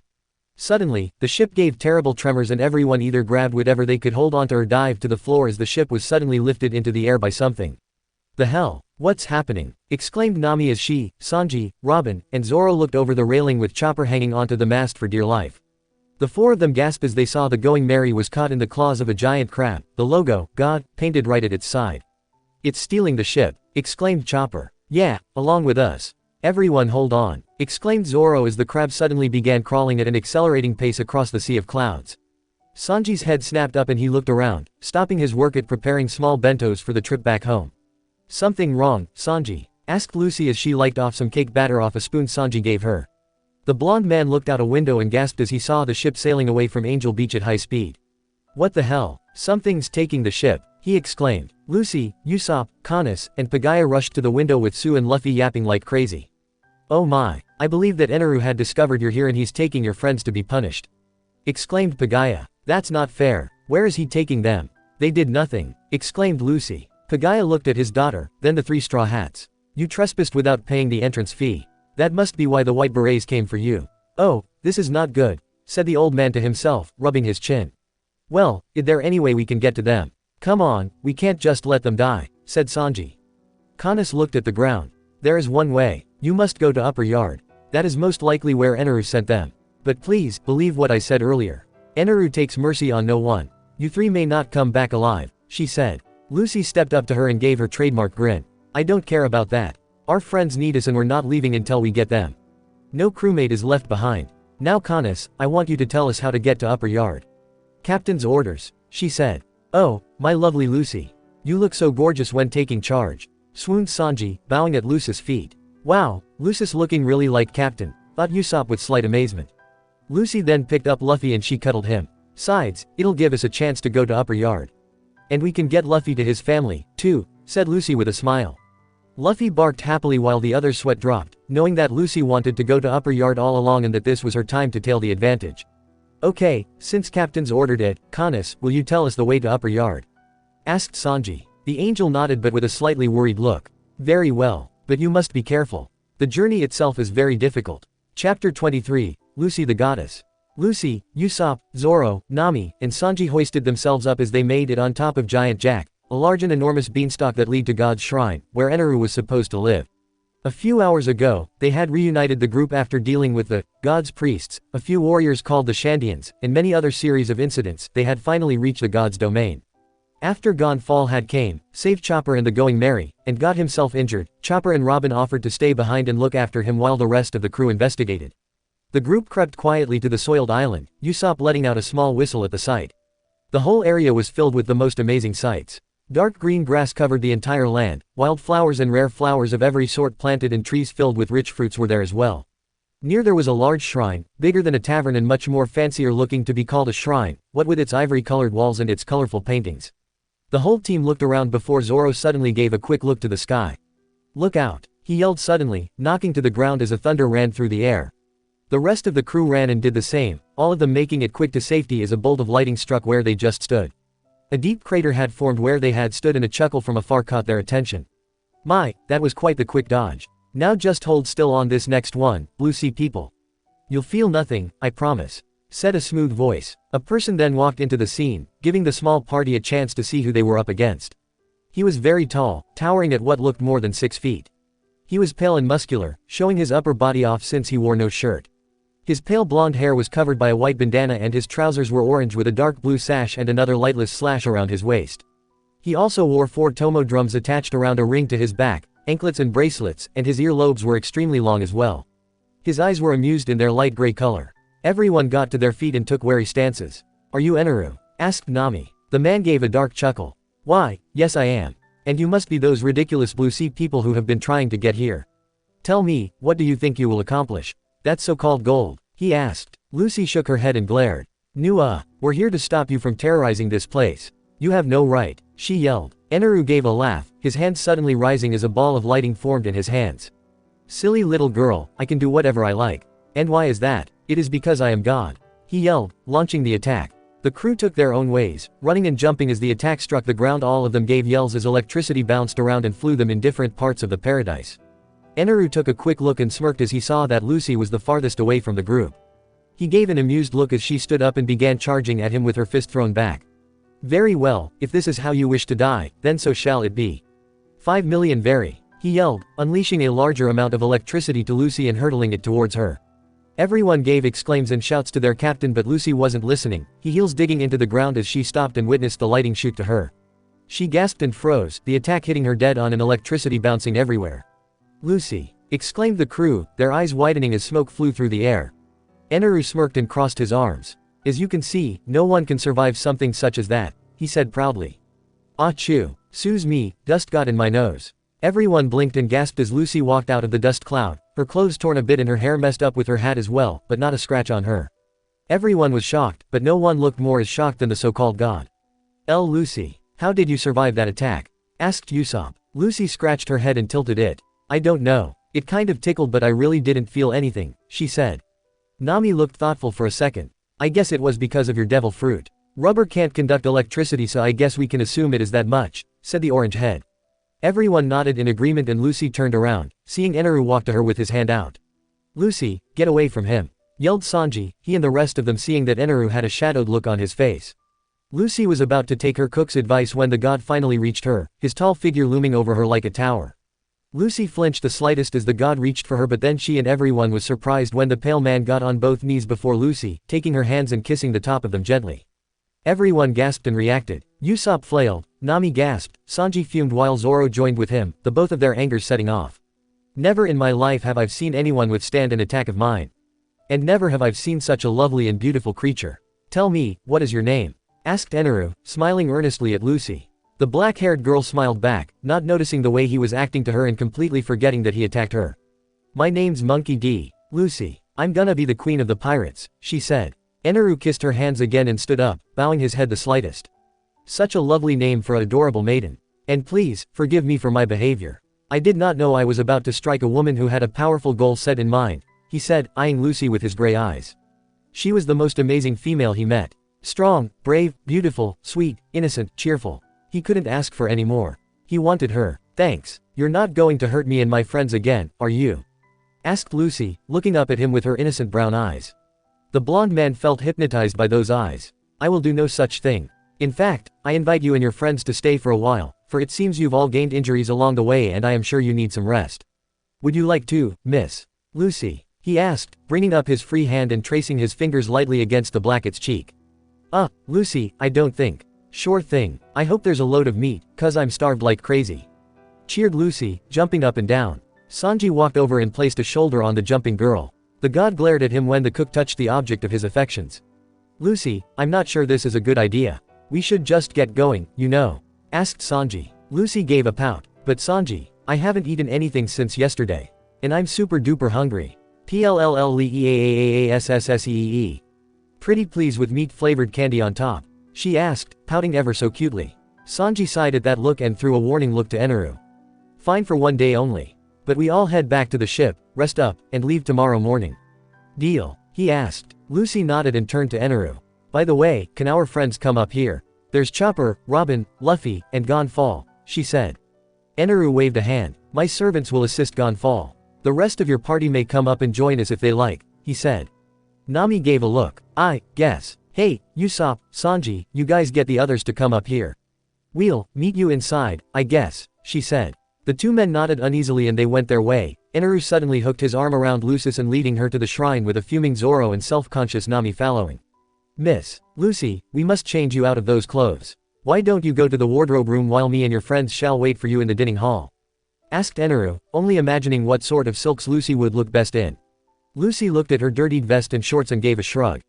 Okay, I guess. The air in the dining hall was very quiet and awkward. The whole crew and Eneru sat at the long table, plates and goblets of gold presented to them with pictures of wine and water, foods of all sorts around as well. Servants stood by, some with plates of fruits and meats while a few with instruments, ready to play some music. The air was rather thick, despite the fact they were up in the sky.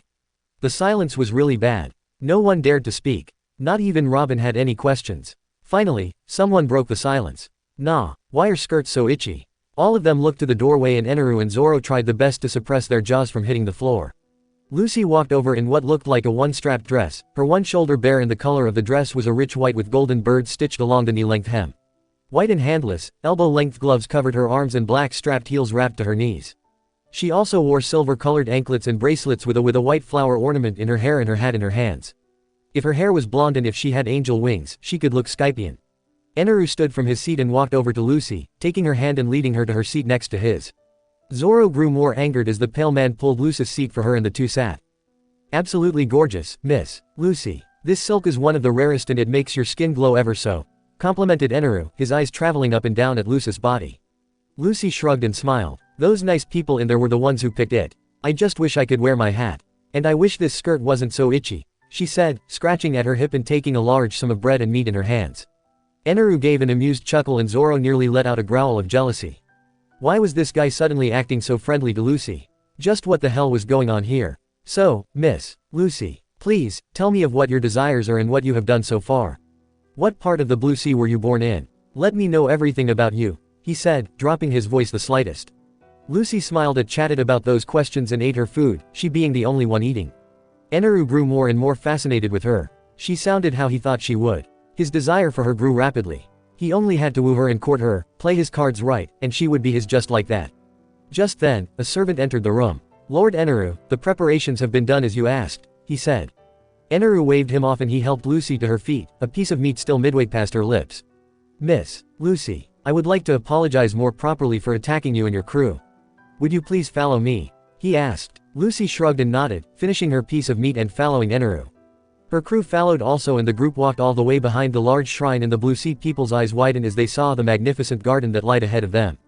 All of the flowers looked so exotic and the animals around there looked like they could be found in storybooks. Wow, whispered Lucy, tilting her head. Eneru placed one arm around her shoulders, the crew watching warily.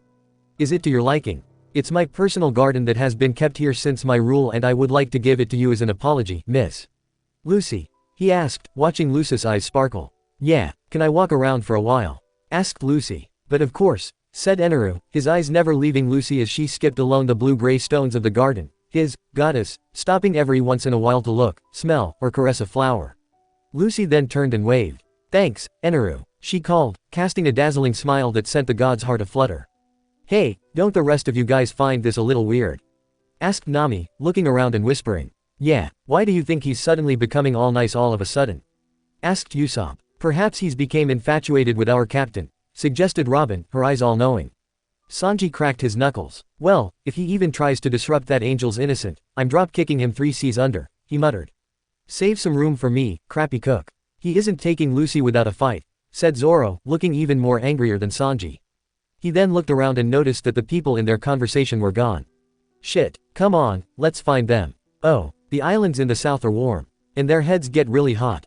They grow a pineapples, they grow a coconuts, and they're morons. Lucy giggled at the last note and Luffy gave a happy woof, running around in circles while Lucy giggled some more. She looked around the garden she was in and smiled, glad to see such a pretty sight. She blinked as unfamiliar arms wrapped around her waist and pulled her into an embrace. She turned her head over shoulder and saw it was Eneru. Luffy gave a bark and growl, but Lucy didn't even notice it was a warning one. Hi, she greeted, smiling sweetly. Eneru hugged her a little tighter and he rested his head on her shoulder, smelling the captain's hair. Lucy shifted on her feet and felt a little awkward. Having fun back there? She asked, trying to move but with no avail. Eneru pulled away slightly and turned Lucy's chin to look up at him, his eyes turning hooded and predatorily. Miss Lucy, his hand traveled to one of her hips and stayed there, while his other hand moved his thumb, brushing over Lucy's cheek. If there is anything you would like, anything that makes you happy, I will give it to you. Please, just tell me what is, and I'll give it to you, he said in a seductive tone, looking straight into her deep, brown eyes. Hey, is that them? The Straw Hat crew had just arrived and they heard what the god had said. They watched with wide eyes as Lucy nodded. There is one thing that would make me happy right now, she said, looking to the ground. Eneru tilted her chin up and gave a deep and low chuckle. I think I may know what that is, he said, his hand squeezing a bit of Lucy's waist. The crew held their breath. Was Lucy actually falling for this guy? Zoro felt his blood run cold at the thought. Why wanted to stop their closeness, but his mind wasn't listening. He couldn't move. Oh, so you know that I wanna help Luffy get back to his family? Asked Lucy, turning back to her naive self and taking one hop away from Eneru. I beg your pardon, asked the blonde-haired man, the crew sighing with relief, glad that Lucy was oblivious to a lot of things. Lucy picked up Luffy and scratched her puppy around the ears. Yeah, Luffy got separated from his family and we've been looking for them for the past days. Do you think you could help us find them? It would make me super happy, said Lucy, her voice peppy and bubbly. Eneru felt disappointed that he wasn't the one that Lucy wanted, but he was impressed slightly with her perseverance to help the animal. He nodded. Yes, if that is what will make you happy, he said. Lucy smiled. Thanks so very much. So Eneru had sent nearly all of his warriors to search high and low for the packs of cloud wolves, the search ending almost immediately as a few warriors reported back, saying that they found the pack and that they were bringing them up. When the pack was presented, Luffy barked happily and raced over to a female wolf, nuzzling and yipping. Yay! Luffy found his family, cheered Lucy, pumping her fist in the air. The pack walked over and the female wolf and the alpha male walked over. The alpha males gave grunting growls. He says he wants to know if we were the ones who found Nero, translated Chopper. Lucy nodded and the alpha gave a bow of his head. The female then gave a few barks, panting happily. She says she's really grateful that we found him, said Chopper. The female knocked Lucy to her feet and licked her face, making Lucy giggle and laugh happily. The two men that were most in love with her felt their hearts warm at the sight of the laughing girl and Lucy petted Luffy's head. I'm glad you found your family, Luffy I mean, Nero, said Lucy, smiling. Nero gave a whimper and nuzzled Lucy sadly. He says he'll miss you and wants to know if he'll see you again, said Chopper. Lucy smiled and hugged her wolf friend back. Of course we will, because if you love someone just enough, then they will be remembered forever and they will always make sure to meet again. I promise, Nero. When I get the chance, I'll come back and play with you. Be good and stay with your family, alright? She asked. Nero barked and licked Lucy's face one more time before he and his pack were led back down Giant Jack. Lucy smiled and walked to the others. Well, that's done. Can we get something to eat now? I can eat 10 horses right now if I wanted to, she said, her stomach rumbling in agreement. I've already have our feast prepared. Please, follow me, said Eneru, once again taking Lucy's arm with his and leading the lot back to the dining hall. The air seemed more lighter as the group ate together, talking with one another and enjoying the feast. Eneru then clacked his utensil against his goblet and everyone's attention was caught. I'd like to say something. There is another reason why this feast has taken place, he said. He smiled at Lucy and took her hand in his, Zoro's instincts telling him to take his sword and cut off the hand in one slick second. For the longest time in my rule here, I've noticed that there is so much land before me, and this kingdom I have is such a lonesome place. I always wondered what it would be like to share this land with someone. Someone who can be equal to me, another god, if you will. Someone who could defend herself, have the most amazing persona, and to be the most beautiful creature in the world. His eyes then looked to Lucy and everyone's eyes widened as he got out of his chair and knelt on one knee. Don't do that, Zoro wanted to shout that, to curse it. But he couldn't. He was too shocked. Too worried. What would Lucy say? He knew what this was. It didn't take a genius to figure it out. Miss Lucy, I believe you are that person who is destined to rule by my side. To become my queen, my goddess. So that is why, I ask in you in front of all these witnesses, for your hand in marriage. Miss Lucy, would you do me the honor of marrying me and staying with me in Skypia? He asked, holding Lucy's hands in an almost vice grip. No one spoke or moved. Lucy's face looked set in determination before she smiled sweetly and softly. Zoro's heart dropped. Was Lucy actually considering this? Was it possible that she had fallen in love with Eneru? Why? Why was it like this? Zoro could think of better people and he could point out all of Eneru's flaws. But how could he do that? Did he not want Lucy to leave them? To leave him? That's a very nice thing for you to ask, but I'm going to have to say no, said Lucy, taking her hands away. Eneru's face dropped and everyone let out a quiet breath. Zoro felt like £1,000,000 were lifted off his shoulders. He was glad that Lucy wasn't leaving him. He flushed at that thought. Eneru grabbed the side of the table slightly. May I ask why? He asked. Damn, give me an explanation. Why reject me, the most powerful man who could give you anything? Well, I really did like the garden, and I'm glad that Luffy is back with his family. You've done so much but, I just can't marry you. I can't stay here, since I can't find One Piece or become the pirate queen if I stay here. Besides, I can't leave my crew either, cause, well you see, Lucy looked to her crew softly, her smile never leaving her lips. They're more than just my crewmates or friends, they're my family, she said, her words silky and sweet. Everyone felt the same and connected that moment, all of them feeling a wave of gratefulness. They were glad to have a captain like Lucy. Eneru got back to his feet and looked almost regretful. The keyword being, almost. I see. Well, I understand, yes. I see that you cannot leave these people. So, it's quite alright, he said. Everyone felt the temperature in the room go strangely cold. Nami then stood up and yawned. Well, I say it's about time we get some rest on the going merry and get ready to leave tomorrow. It's getting late, she said. Everyone nodded and Lucy gave a slight bow of her head to the god. Thank you for everything. I'll make sure to say goodbye tomorrow, she said. Eneru gave a false smile and nodded. Of course, but it won't be me who you will say goodbye to, my goddess. Phew, I'm glad we got out of there, said Usopp as the crew made it back to the Mary after their long walk, everyone ready to hit the hay. Same here. And Lucy, I am so glad you denied that brute's request for your hand, said Sanji, smiling at his captain, who was in her vest and shorts again with her hat again. I really don't get why he wanted it. I need both my hands, said Lucy, wiggling her fingers. Everyone laughed at the action and Chopper yawned tiredly. Good night, he mumbled, walking off with Sanji and Usopp to the guys' quarters. Nami and Robin did the same and that left Lucy and her first mate. I'll take night watch, Zoro. The sky looks really pretty tonight, she said. Want me to stay out with you? Asked Zoro, feeling more protective than usual with Lucy. After that marriage request, he wanted to make sure that Lucy was 100% safe. Lucy shook her head. I'll be fine. Get some sleep, Captain's orders, she said. The green-haired man gave a chuckle and nod, suddenly placing a hand on Lucy's shoulder. Sure thing. And Lucy, thanks for staying with us, he said, blushing slightly.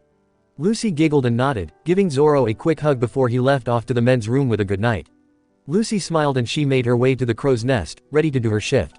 She jumped when a hand touched her shoulder. Miss Lucy, did I scare you? Lucy turned and sighed as she saw it was Eneru. Nah, you didn't. I was just got caught off guard. Something up? She asked. Actually, I would like to have a word with you. Walk with me, he asked, offering his hand. Lucy shrugged and took it, following the gray-eyed man a little away. What do you want to talk about? She asked. Her breath was caught in her throat as a cloth was pressed roughly on her face. She inhaled through her nose and felt a wave of dizziness hit her head. Her vision began to blur and she gave a tiny whimper as she fell into darkness. The next morning, Chopper ran into the sky deck with a panicked look. Guys, Lucy's gone missing, he exclaimed. Everyone stopped what they were doing. Okay, let's not panic. Maybe she walked off somewhere in the morning. That could explain it, said Nami. You could be right. Maybe she found a few Atlas and Hercules beetles and went off to see them fight, said Usopp. Everyone nodded and they all gasped as the ship gave a lurch, spiraling the lot of them to the floor. What the hell? Yelled Sanji. Everyone looked about and they spotted one of Eneru's warriors, a few more of them guarding him as he began turning the ship. Just what's going on here? Yelled Usopp. Two warriors came at them but Robin and Zoro intervened and made sure they didn't come closer, Zoro with his blades and Robin with her multiple appendages. They're trying to lead us back to Lower Skypia. Just what is the meaning of this? Asked Robin as two warriors came at her. Zoro and Sanji caught them and Zoro sudden jumped to the railing. Nami, Sanji, you guys follow me. I bet that so-called god has Lucy up there. The rest of you take care of the ship, got it? He asked. Everyone nodded and they fought their way to Giant Jack. Gonfall, who looked much better than he did, came around with Pierre and they assisted. What happened? He asked as he fought off a warrior. We think that Eneru is holding Lucy captive and that she might be back at his shrine. Zoro, Nami, and Sanji are going to go get her while we protect the ship, explained Usopp as he dodged a sword that could slice him in half. Is this girl that important? To Zoro, Lucy probably means the world to him. Lucy whimpered again, her vision swirling with the strangest shapes as her body felt slow and too hot. The beautiful red dress on her, which was cut too short, felt stuck to her body. Her eyes felt droopy and her breath was shallow. She couldn't remember anything that had happened so far. All she wanted was this dizziness to stop. If I may say, Miss Lucy, you look ravishing in red, said Eneru, eyeing Lucy like she was some sort of prey. He crawled on top of her upon the couch he had placed her on and he took her chin, looking at her foggy eyes.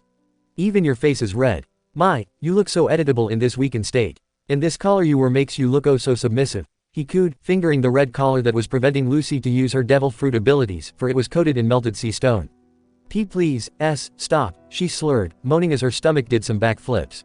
Eneru sighed and wrapped his arms around Lucy, pulling her up to sit with him and snuffing her black locks.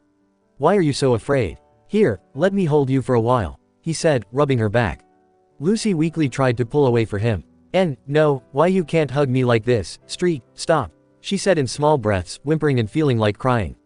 She did not like this. She did not like the way the god was holding her. It was much different from the way Zoro held her times before. Miss Lucy, Eneru crept his hands to the hem of Lucy's dress, playing with it between his fingers. Marry me. You'll be so much happier with me. Leave your crew and stay with me forever. I can be a greater family, he said, ghosting kisses along Lucy's neck. Lucy squirmed and shook her head. No, don't touch me like this, don't do these things to me, can't. Her breath went more labored. Can't, she whimpered, pounding one fist weakly against the wall of muscle that held her. Eneru gave a scowl and took Lucy by the shoulders, making her back flop to the cushions, holding her in place. Humph, well then, I'll guess I'll need to use other means to make you see my way, he purred, trapping Lucy under him. Lucy gave a cry and then the doors opened. Lord Eneru, I hate to disturb, but 3 crewmates of the Straw Hats have came and are upon the sacred garden, sir," said the servant that came in. Eneru gave a growl of frustration and got off Lucy, lifting her drugged body over his shoulders like a sack, and he hauled her over to a metal cage, placing her inside and using strong ropes to tie her hands to the metal bars. He shut the door and smirked. "When I return, we shall have the wedding then, yes. I believe that in your state of vertigo, you will have no choice," he said, snickering as he left the room with his servant. Lucy let out some raspy breaths, feeling helpless. One of Eneru's warriors gave a yell of pain as he was slashed by Zoro. He, Sanji, and Sanji made it to the top of Giant Jack and they were ready to enter the shrine. "Ah, the first mate, navigator, and cook of the Straw Hats. May I ask why you are here, uninvited?" asked Eneru, walking over. Zoro bared his teeth and gripped his 2 swords. "Where's Lucy, bastard?" he yelled, anger evident in his voice with his nerves on full killer instinct. The blonde gave a laugh and crossed his arms, smirking proudly. "She came here on her own. She decided that she did wanted to marry me. Can you not accept it?" he asked, mirth within his eyes. "To hell with that. There's no way that sweet little Lucy would marry a piece of crap like you." "Release her," yelled Sanji, his voice blazed like fire. Eneru scowled at his and the tips of his fingers gave electrical sparks. "Humph, I will not be doing that. I will not let mortals like you take away my goddess," he yelled, shooting attack that must have had 100 watts. The team preformed their own dodges and Nami made a sneaky move and snuck into the shrine while Eneru 2 strikes at the 2 men, their plan being that the 2 would distract while Nami would get Lucy. The Oranget made her way in and spotted Lucy, running over to her cage and whipping out her bow staff. With her greatest effort, she beat around the bars until she found a weak spot and thrust her staff to the bars. She pulled at the weakened bars and undid the ropes, pulling Lucy out and trying to wake up the drugged girl. "Nami, the room's all spinny," whined Lucy, gritting her teeth as her head ached. "It's okay, Lucy. I'm getting you out of here. Damn it, why can't I get this stupid collar off you?" asked the redhead, tugging at the collar. Sighing in frustration, she helped Lucy to her feet and led Lucy to the front gate, seeing that Sanji and Zoro were getting beaten and Eneru had Zoro cornered. "Zoro," whispered Lucy, worried for her first mate. Eneru walked closer to the green-eyed man and a gathering of lighting formed on his palm. "Since you seem to be the one who wants to save my goddess so much, I'll punish you first. Take this, you demon. Will of light," he yelled, lighting from the heavens forming around his hand and an attack shooting forth. "Zoro, no." Nami gasped and no one had time to say anything as Lucy's energy suddenly came back to her. Everyone watched, things looking slow-motioned as Lucy ran forward and took a dive, trying to reach Zoro but the blast of Eneru's attack hitting her right in the back. A pained cry rang through the air and Lucy fell with a thud, her body not moving. "Lucy!" yelled Zoro, sprinting over and taking his crush in his arms, looking at her back and feeling a bile run up his throat. Lucy's back was bleeding with a terrible wound, the skin of the area torn, blackened, and peeled. He could feel warm blood on his fingers and he looked to Lucy's face, seeing that she was very pale. "Zoro, it hurts," whimpered his captain, tears of pain prickling at her eyes as her injury looked more and more fatal. "Shit, hang in there, captain. Guys, let's get her to Chopper, and quick," shouted the swordsman, picking Lucy bridal style and already running to Giant Jack. Nami and Sanji quickly followed, the group leaving behind a very angered god. The room was silent, the air thick with anxiety as the crew and Gonfall waited for Chopper to tell the news on Lucy's condition. They had gotten rid of the warriors that attacked them, which was a good thing, since they didn't want any distractions. Zoro kept eyeing the door to the infirmary, the weight eating him alive and bothering him tenfold. Just what was happening to Lucy? Would she be alright? Just what would happen? The door finally opened, and Chopper patted out with his face formed sadly. Everyone's heart dropped. Something had happened. "Guys, there's nothing I can do. The electrical attack Lucy received had 5,000 watts and the collar she had on her prevented rubber abilities from working. Guys, if we don't get Lucy's wound fix or find a proper blood transfusion, Lucy could die." Chapter 24, Saving Lucy. Everyone was frozen in their place, their eyes trying to see if Chopper was kidding. What they just heard was impossible. Lucy, and dying, did not go hand in hand in the same sentence. Lucy was a roving ball of energy that could have lasted for days on energy. She couldn't die. She just couldn't. You're not serious, are you, Chopper?" asked Nami, trying to steady herself. It was like her legs were swaying and wobbling like old trees. Chopper's eyes grew misty and he shook his head with a trembling lip. I'm trying all that I can. But Lucy needs more help. Even a surgery won't help. It'll just kill her later," Chopper began wailing, sobbing uncontrollably. Nami crouched down and pulled him into a hug while everyone remained silent in their own shock. Usopp was shaking in place, Robin had a look of disbelief, Sanji was grinding his cigarette between his teeth, and Zoro tried to not look affected at all. But deep inside, it felt like his heart was ripping in two. "I can't believe this," whispered Usopp, shaking his head, trying to just see if this was a terrible nightmare. Damn it, don't say that. Lucy, she's going to, she can't. Sanji was at a loss of words. Everyone jumped when the sound of firm flesh hit wood. They all looked to see Zoro, glaring seriously with his fist nearly breaking the surface of the table he smashed his bald fist against.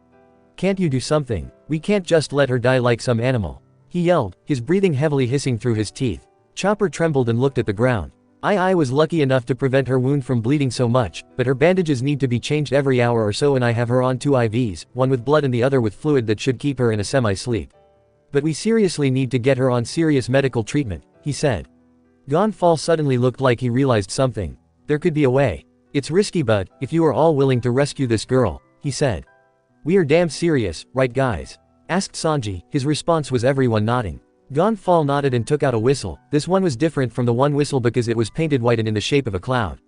This is the ANI whistle. It will allow me to call upon the Cloud Wolves. They are the only ones who know how to get to our destination. Do you all trust me? He asked. Everyone looked at each other, before nodding slowly. Yes, we must make sure that Lacey gets the medical attention she needs, said Robin. The old man nodded and he walked out to proceed so. Meanwhile, we have to keep Lucy as healthy as possible. Nami, Robin, I need you guys to get us more blankets. Usopp, I want you to get us some warm water. Sanji, I need you to make a soup with an ingredient that Lucy needs in order to repair her torn skin and muscle tissue. And Zoro, I need you to follow me, please. I need you to help me out, said Chopper. Everyone nodded and did as they were told. Zoro and Chopper went to the infirmary with the reindeer doctor.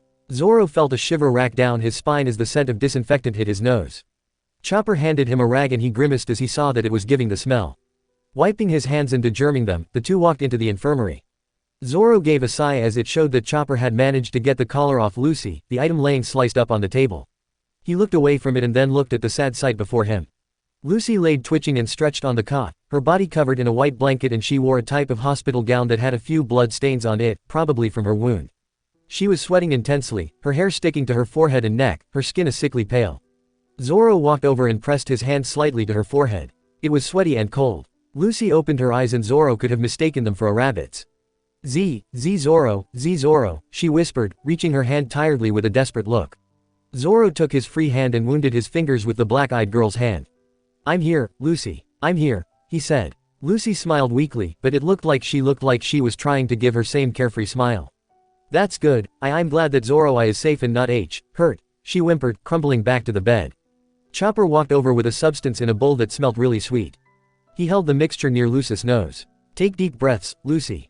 It's going to make you really relaxed, he said. Lucy did as she was told and her breathing slowed a little, though it was still going fast. Soon, Nami, Robin, and Usopp came in with the needed items. Chopper took them and placed them where he needed them. Sanji then came in with a warm bowl of soup. Here, my poor angel. Let me feed you, Lucy, cooed Sanji, crouching close to Lucy. Is now your time to hit on her? Snapped Zoro, glaring at the blonde. Shut up, you'll make Lucy go through anxiety. Yelled Sanji back. Will one of you just feed her before I kick you off this ship? Yelled Nami, silencing the two. Crouch again, and sticking his tongue out at Zoro, Sanji helped Lucy sat up on her provided pillow and he held the spoon to her lips. Lucy's eyes sparkled slightly when she recognized the scent of Sanji's cooking but she ate it slowly, wincing a bit because the swallowing was hurting her chest. Once she was finished, Lucy was dozing off again, her eyes looking at her crew kindly before she fell asleep. Everyone released a sigh they hadn't realized they were holding in. Were they worried that something bad would happen just with Lucy eating soup? Well, with that medicine in her now, we should let her rest and let the medicine do what it can.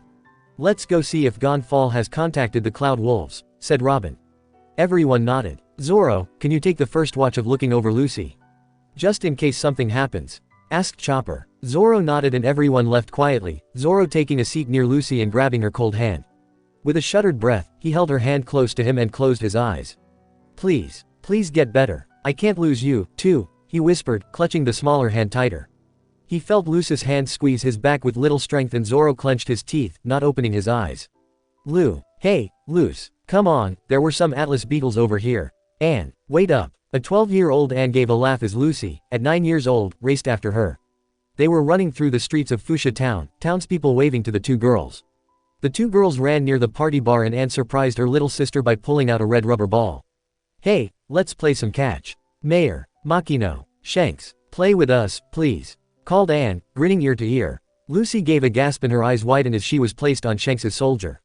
Shanks, what are you doing here? You said you wouldn't come to Fuchsia in a long time. she exclaimed. Shanks gave a laugh and kicked the rubber ball when it was kicked to them.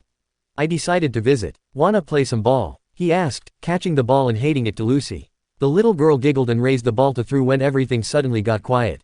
The wind stopped blowing, the people stopped talking, and they were looking to the sky. Black clouds that boomed with lightning covered the entire island. What's going on? Asked Lucy, holding on to Shanks more. Everyone gasped and people gave screams of fright as a giant hand floated out, its long fingers searching for someone. Everyone started running, people running into Shanks and causing him to accidentally drop Lucy. Lucy, where are you? Yelled Anne through the crow. Lucy tried to push herself past the man people. Anne, I'm over here, called Lucy, gasping as she felt large fingers grab her around the waist. Help me, Anne, Makino, Shanks, someone help me, please. She screamed, tears gushing out of her eyes as she thrashed and tried to escape the vice grip around her. She screamed and cried as she tried to reach for the people she cared for. She was flying past the clouds and before she knew it, she was 17 again and she thrown in a metal cage. She cried and shook at the metal bars, trying to pry them open. All the while, Eneru was there, chuckling darkly. It's useless, little goddess. You are mine, no one will come and save you. You shall be here forever.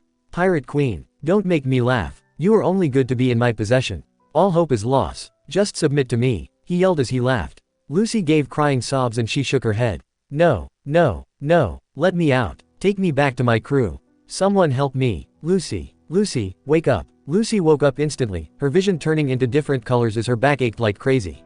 She felt a warm and sticky fluid under her and she could taste a copper taste in her mouth. She spat in the residue and she began to coughing and gasping. Chopper, what's going on? She's having a panic attack. It's common. Quickly, someone get me that vaccine over there. Zoro, I need you to talk to Lucy. Calm her down. Lucy felt her arms grabbed harshly and she thought of the giant hand. She gave a scream and she struggled harder. She felt like she was underwater, all of her breath was escaping her lungs. More and more of the iron taste filled her mouth and she gasped and spat. She then froze when a warm hand rested on her forehead. Captain, calm down. It's us, your friends, your family. We're here. Please, calm down, whispered a voice. Lucy's arms dropped and she felt a small pinch on her shoulder. Her heart rate returned to normal and Lucy gave a few sobs, feeling both relief and fright wash over her. Someone cleaned away the stuff around her mouth with a cloth and she felt warm arms wrap around her. Her eyes opened tiredly and Lucy met Zoro's eyes. Are you okay? He asked, making his voice as soft as possible. Lucy cuddled close to him and gave a sigh. I'm fine, just had a nightmare. Where are we now? She asked, blinking tiredly. Nami cleared her throat, trying to relax from the whole fiasco. Gonfall has the Cloud Wolves lead pack leading us to this place that can help you get better, she said. Lucy allowed a tiny smile on her lips. Really? Can I see Luffy? I wanna see him again, she said, reaching her hands and moving them around like a child's. A little later, Lucy. Let's just make sure you get some sleep, alright? Asked Chopper. Lucy shook her head and hung closer to Zoro. No, I don't want any more nightmares. Please, she stuttered, burying her shoulder in the swordsman's neck. Zoro held her close and patted her hair. Didn't Gonfall said that we were close a while ago? Asked Usopp. Yeah, asked Sanji. Well, maybe we can get to his destination with foot by now with the Cloud Wolves leading us. We could be ready for anything with the number we have so far, reasoned the long-nosed man. We should go ask him. Chopper, is it okay for Lucy to be out at this moment? Asked Robin. The little hybrid nodded. Yes, the fresh air would be good for her anyway. Zoro, can you carry Lucy? You're the strongest to protect her right now, said Chopper. Zoro nodded and he eased Lucy into a cradle hold, making sure not to press into her back too hard. The crew got over to the top deck, just to see that it looked like Gonfall was conversing with the Cloud Wolves. Gonfall, are we close to where we should be right now? Asked Nami. The old man nodded. Yes, we will be able to make it to the village in a half an hour by foot. Please get ready with the supplies you need and we will be ready. He said. Once the crew did that, they anchored Mary and they all walked off with their supplies packed, the wolf pack surrounding and protecting them like royal guards. Zoro carefully held Lucy like a damsel in distress, making sure that he didn't hit anything that could cause Lucy's injury to reopen. He felt a little worried every time Lucy gave a sudden twitch or whimper. Just hold on, you're gonna get better real quick, he assured, his warm breath causing Lucy to give a pleasant shiver as she curled to his chest. There was a sudden snapping noise of a breaking twig and the group stopped in their tracks. The wolf's pack's ears picked up and they gave snarled warning with their fangs bared.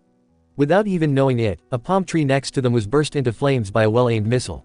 What the hell? One of the males shouted that, but no one had time to acknowledge as a person landed in front of the group. His skin was a rusted tan and he had strange tattoos covering his face and upper body. His hair was a russet red and woven in a long, braided ponytail. He wore a type of grass kilt with white angel wings like Canis. Strapped to his back was a blue-gray bazooka. He glared down at the group, not looking happy at all. "Just what are you Blue Sea people doing on Shandian land? I thought I told you to keep out of this land," he growled with narrowed eyes. "So you were the one who attacked us the first time we came here?" recalled Sanji, remembering the man with the mask. The man nodded. "Yes, I am Wiper. State your business or I will kill you where you stand," he threatened, aiming his weapon again. "Wait, do not fire. We have a young woman here who is gravely injured and we've come for your help," called Gonfall. Wiper still aimed his bazooka. "As if I'll believe that. I don't know why the Cloud Wolves roam with you, but I bet it's against their will. You are evil and must be destroyed," he yelled, firing an attack. Everyone made a duck and cover, everyone managing to not get hit. Wiper walked around and spotted Zoro and Lucy. Glaring, he aimed and got ready for an attack. Acting on instinct, Zoro used his body to shield Lucy, hoping that she would survive. He heard the near click of a trigger. "Enough, Wiper. Just what is the meaning of this?" A group of people came walking in with an elder-looking man, all of them looking like the same race as Wiper. The old male that led them had a gray beard and mustache with light blue eyes. He wore a wolf headdress with a red and yellow striped cape covering his from head to toe. He walked over and looked around. Wiper stood straight. "Chief, these Blue Sea people are evil. They are probably working under Eneru. They walk onto our land and they hold control over the Cloud Wolves. We must eliminate them," he said. The Shandian chief looked at all the crew and wolf pack until he spotted Lucy. "Just what is wrong with that female Blue Sea woman?" he asked. Zoro stood up and walked steadily over to him. Everyone was surprised to see that his face softened and it looked almost pleading-like. "She's very hurt. Eneru placed a collar on her that stopped her from using her devil fruit powers and she took his attack in order to save me. We came here to ask you to heal her. She's close to dying and your people are the only ones who could help her," he said with the deepest of honesty. The chief looked at Lucy, then at Zoro. "Do you care this much for this girl?" he asked. Zoro's arms tightened slightly around Lucy. "If I could, I would take Lucy's wounds and suffer what she's suffering. I'm the one she was trying to protect. I can't let her die like this without giving thanks. She deserves more than this. Please," he closed his eyes, his breath quickened as he could feel Lucy's dull pulse. "Help her." The chief gave a serious look and looked around the crew before looking to his tribe. "Show them to our village. 5 of you must come with me and take this girl to our healing grounds," he said. Chief," Wiper exclaimed, eyes as white as saucers. "They mean us no harm, Wiper. You must show them as much respect as you show me," said the old man. Wiper shut his mouth and nodded stiffly, an angered look still on his face. The crew and wolves followed the native people of the land until they reached several adobe buildings with more and more people that looked like them. The Straw Hat crew, counting out Lucy and Zoro, stayed with the crew to rest while Zoro followed the chief and several shamans into a grassy enclosure with a sparkle pool of water. "Lay the girl here and call your woman here. We need all the assistance we need to help this one," said the chief. Zoro reluctantly placed the dozed-off Lucy down and he gave her hand one last squeeze before walking off and getting Nami and Robin. Once they were sent, he and the males listened to the tales of the Shandians' war with Eneru. They even found out that Gonfall was the god of Skypia before Eneru removed him from power. All of it was pretty intense. They were all still worried about Lucy, wondering if their team captain was going to make it. All of their musings were cut off when a rumble shook the ground and a blast of lightning came. All of them could hear cold laughter. "Damn it, not him again," yelled Zoro, already whipping out his swords and charging outside with the remainder of the crew. The villagers were running away, creams high in their throats came down on a descending cloud. He smirked at all of them and his lips curled even more as he spotted his goddess's companions. "Ah, just the pieces of filth I was looking for," he sneered, flexing his fingers as electricity coiled around his long fingers. "So tell me, where is my goddess?" he growled. Zoro gripped the 2 swords in his hands, the one in between his teeth clenched and ready. "Chopper, I want you to get to where they took Lucy. Make sure that things are going all right. We'll take care of this guy," muttered the first mate. The little doctor nodded and he quickly running to the shrine. "Ah, so that's where she is," said Eneru, his hand already gathering thundering energy. Before the Straw Hats could even move, they were shot with an attack that knocked them off their feet and into semi-conscious state. The god jumped off his cloud and walked to the shrine, only a foot away from the entrance. "Perhaps the remains of this cursed village will make the perfect altar," he said in an almost sickly sweet tone. He was suddenly pushed away by a heavy force and he felt a stinging pain in one of his arms. Howard turned and glared at a panting and mad Zoro. Sneaking from behind. "I never knew a swordsman would go so low," he chided, flicking away the blood he gathered from looking at the small scratch he gained. "When a bastard can't take a hint, there are just some means you need to go to," snarled Zoro, his pupils narrowing like as much as he might have denied it, demons, and a bubbling strength chaining and growing. Eneru glared at he prepared another attack, sending it and only having it to be missed since Zoro used 3,000 worlds. Things went on like that for the longest while, Zoro using his attacks as dodges and striking when he could, though missing. Eneru suddenly launched a blot of lightning with a roar, Zoro missing but the attack landing on the shine. The wall and shrubs blasted away and crumbled, small fires scattering around and the yells of the shaman at the alarm of the blast. Just as Eneru began to walk forward, there was an exclaim that caused everyone to freeze. No, no, Lucy, keep your eyes open. Stay with us. All at once, the crew members, Wiper, and the villagers rushed to the broken shrine. Eneru didn't move an inch. It was like that yell had placed a spell on him. Nami, Sanji, Zoro, Robin, and Usopp rushed in, seeing that Lucy's mouth was wide open with gasping, laboring breaths. Her skin looked paper pale and blood was dripping from her wounded mouth. She going through another panic attack. Quick, you guys gotta keep talking to her while I do the last of the surgery. Exclaimed Chopper, both he and the chief cleansing Lucy's fatal injury and getting to work on fixing the muscle tissue and preparing a type of concoction. Sanji went to do as such. Please, little Lucy, open your eyes for me, love. When you get better, I'll make you the greatest feast you've ever seen. You just have to hold on. He begged, kneeling to the floor and gripping the side of the table. He could remember the time Lucy had allowed him to join her crew. He was so happy then. His dream of seeing the sea he desired would come true. He would still be on the old fart's ship if it weren't for Lucy. Why yeah, and then you, me, and Chopper can play hide and seek the day after. Albeit, hell, albeit for years on end. Just don't close your eyes. Exclaimed Usopp, his thick lips quivering like leaves as his captain's breath was turning raspy and shallow. Lucy couldn't die. She was the one who helped him save his village from being attacked by Kuro. Without her, he would still be the Pinocchio of his town, never tasting the thrill of the sea. Chopper nodded with Usopp's exclaim, he, too, remembering the time Lucy had shouted at him to join her crew. He was so alone and lost then. But then Lucy came along, telling him that it was okay to be what you wanted to be, even though others disagreed with it. Lucy was a girl who wanted to be a pirate, even if that meant becoming something of a criminal. Chopper respected her for that. Without Lucy, Wapol would have taken over Drum Island again and he would have been killed. And I'll tell you all the interesting things Gonfall has informed us about this place. You would love to know about this place, I'm sure, said Robin, trying to be as calm as possible. Her strong captain was on the brink of dying and there was nothing she could do. Robin never felt a feeling of sadness like this since her own past. She hoped Lucy would remain alive. If it wasn't for her, the archaeologist would still be working for Crocodile and all of Alabasta would have fallen. That's right, you don't want to miss any of that, Lucy. Please, keep your eyes open. You just have to, yelled Nami, holding one of the young girl's hands. If Lucy were to die, that would turn life into a satin face. Lucy was the one who believed in the navigator, who saw good in her even when she betrayed them. Lucy telling her that she was more of a sister than a friend had struck the tangerine-haired girl right in the heart. If it wasn't for this plucky little girl, Nami would have still been under Arlong's rule, stealing for him until the day she died. Zoro wanted to say something. He wanted to say a million things. He wanted to voice out his worry, take out his anger, beat out his pain, and push away the near wetness in his eyes. Yes, he was close to crying in anguish. He did not want Lucy to die. More than anyone on this very island. He was in love with her. Everything about her gave him more reason to follow his dream and live. Without her in his life, it was almost like his dream meant nothing. Everyone jumped slightly as Lucy gave a breathy laugh, its sound was pitiful. Lucy looked to all of them, her eyes hooded and foggy. Gee, guys, I am sorry. IDD don't think I'll be able to travel with you and any more, she chalked out, blood hacking up her throat. Don't say that, you'll be fine, yelled Nami. She's right, don't say such things, Lucy, said Robin, the slightest look of panic on her face. Lucy gave another laugh and shook her head weakly. I think it is, my chest hurts so much, I need some sleep, she whispered, her eyes closing a little more. No, Saint stay with us, exclaimed Chopper, working as fast as he could.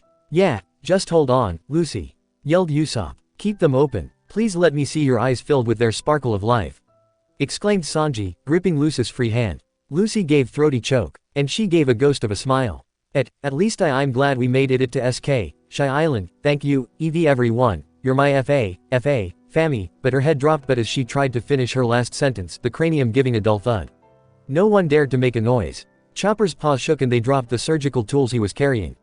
His head dropped low and sniffling came from his moist nose. She's gone. All at once, he, Nami, Usopp, and Chopper broke into regretful crying. Usopp, Sanji and Chopper were wailing out rivers while Robin was cursing under her breath with an angered look. Nami was weeping in her hands and the people around them were looking at them with sad and regretful looks. Zoro couldn't breathe or move. His heart had stopped, he was sure of it. Lucy was dead. What was that warm droplet falling from his eye? A tear, but he hadn't cried since Kuina's death. Well, it made sense. The girl who saw him as a human, not a demon, the girl who allowed him on her crew, the girl he had fallen in love with, was gone. Tears and endless tears spilled, and they seemed to not be stopping soon. No one had even noticed that Eneru was stepping into the room, his face shadowed in a type of vial in his hands.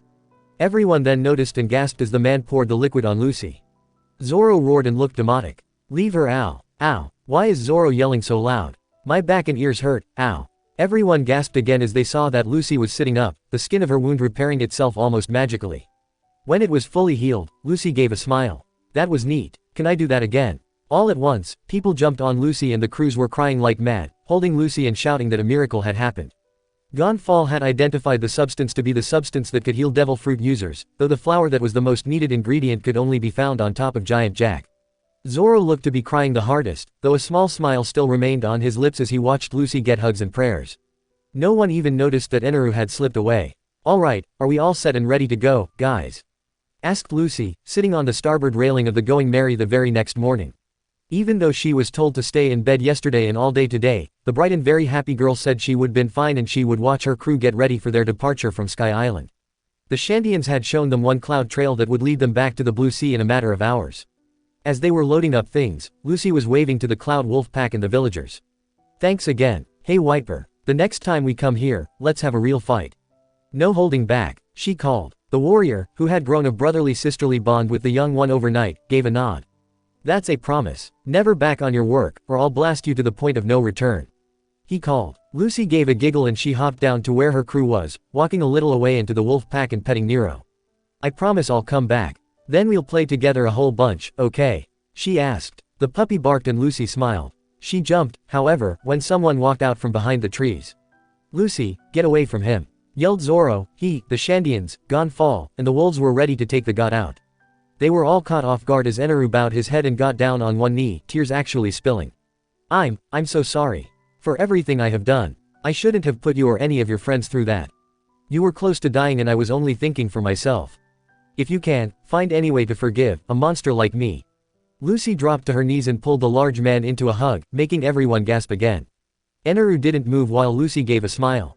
It's okay. I don't hate you, she said. Lucy. This guy attacked you and nearly got you killed. How can you forgive him so easily? Asked Usopp. Lucy looked at him and gave a bright smile with a shrug. People do crazy things when they're in love, right? I really am sorry that I can't return your feelings, Eneru. But maybe you will find that girl who will be your goddess. I really hope so, said Lucy, smiling. Eneru gave a watery smile and nod, never feeling any more happier in his life. Yes, thank you so much for your words. And, to Gonfal and the Shandians, let me bestow my best of apologize and give you back the islands that rightfully belong to you. I wish to undo my sins, he said.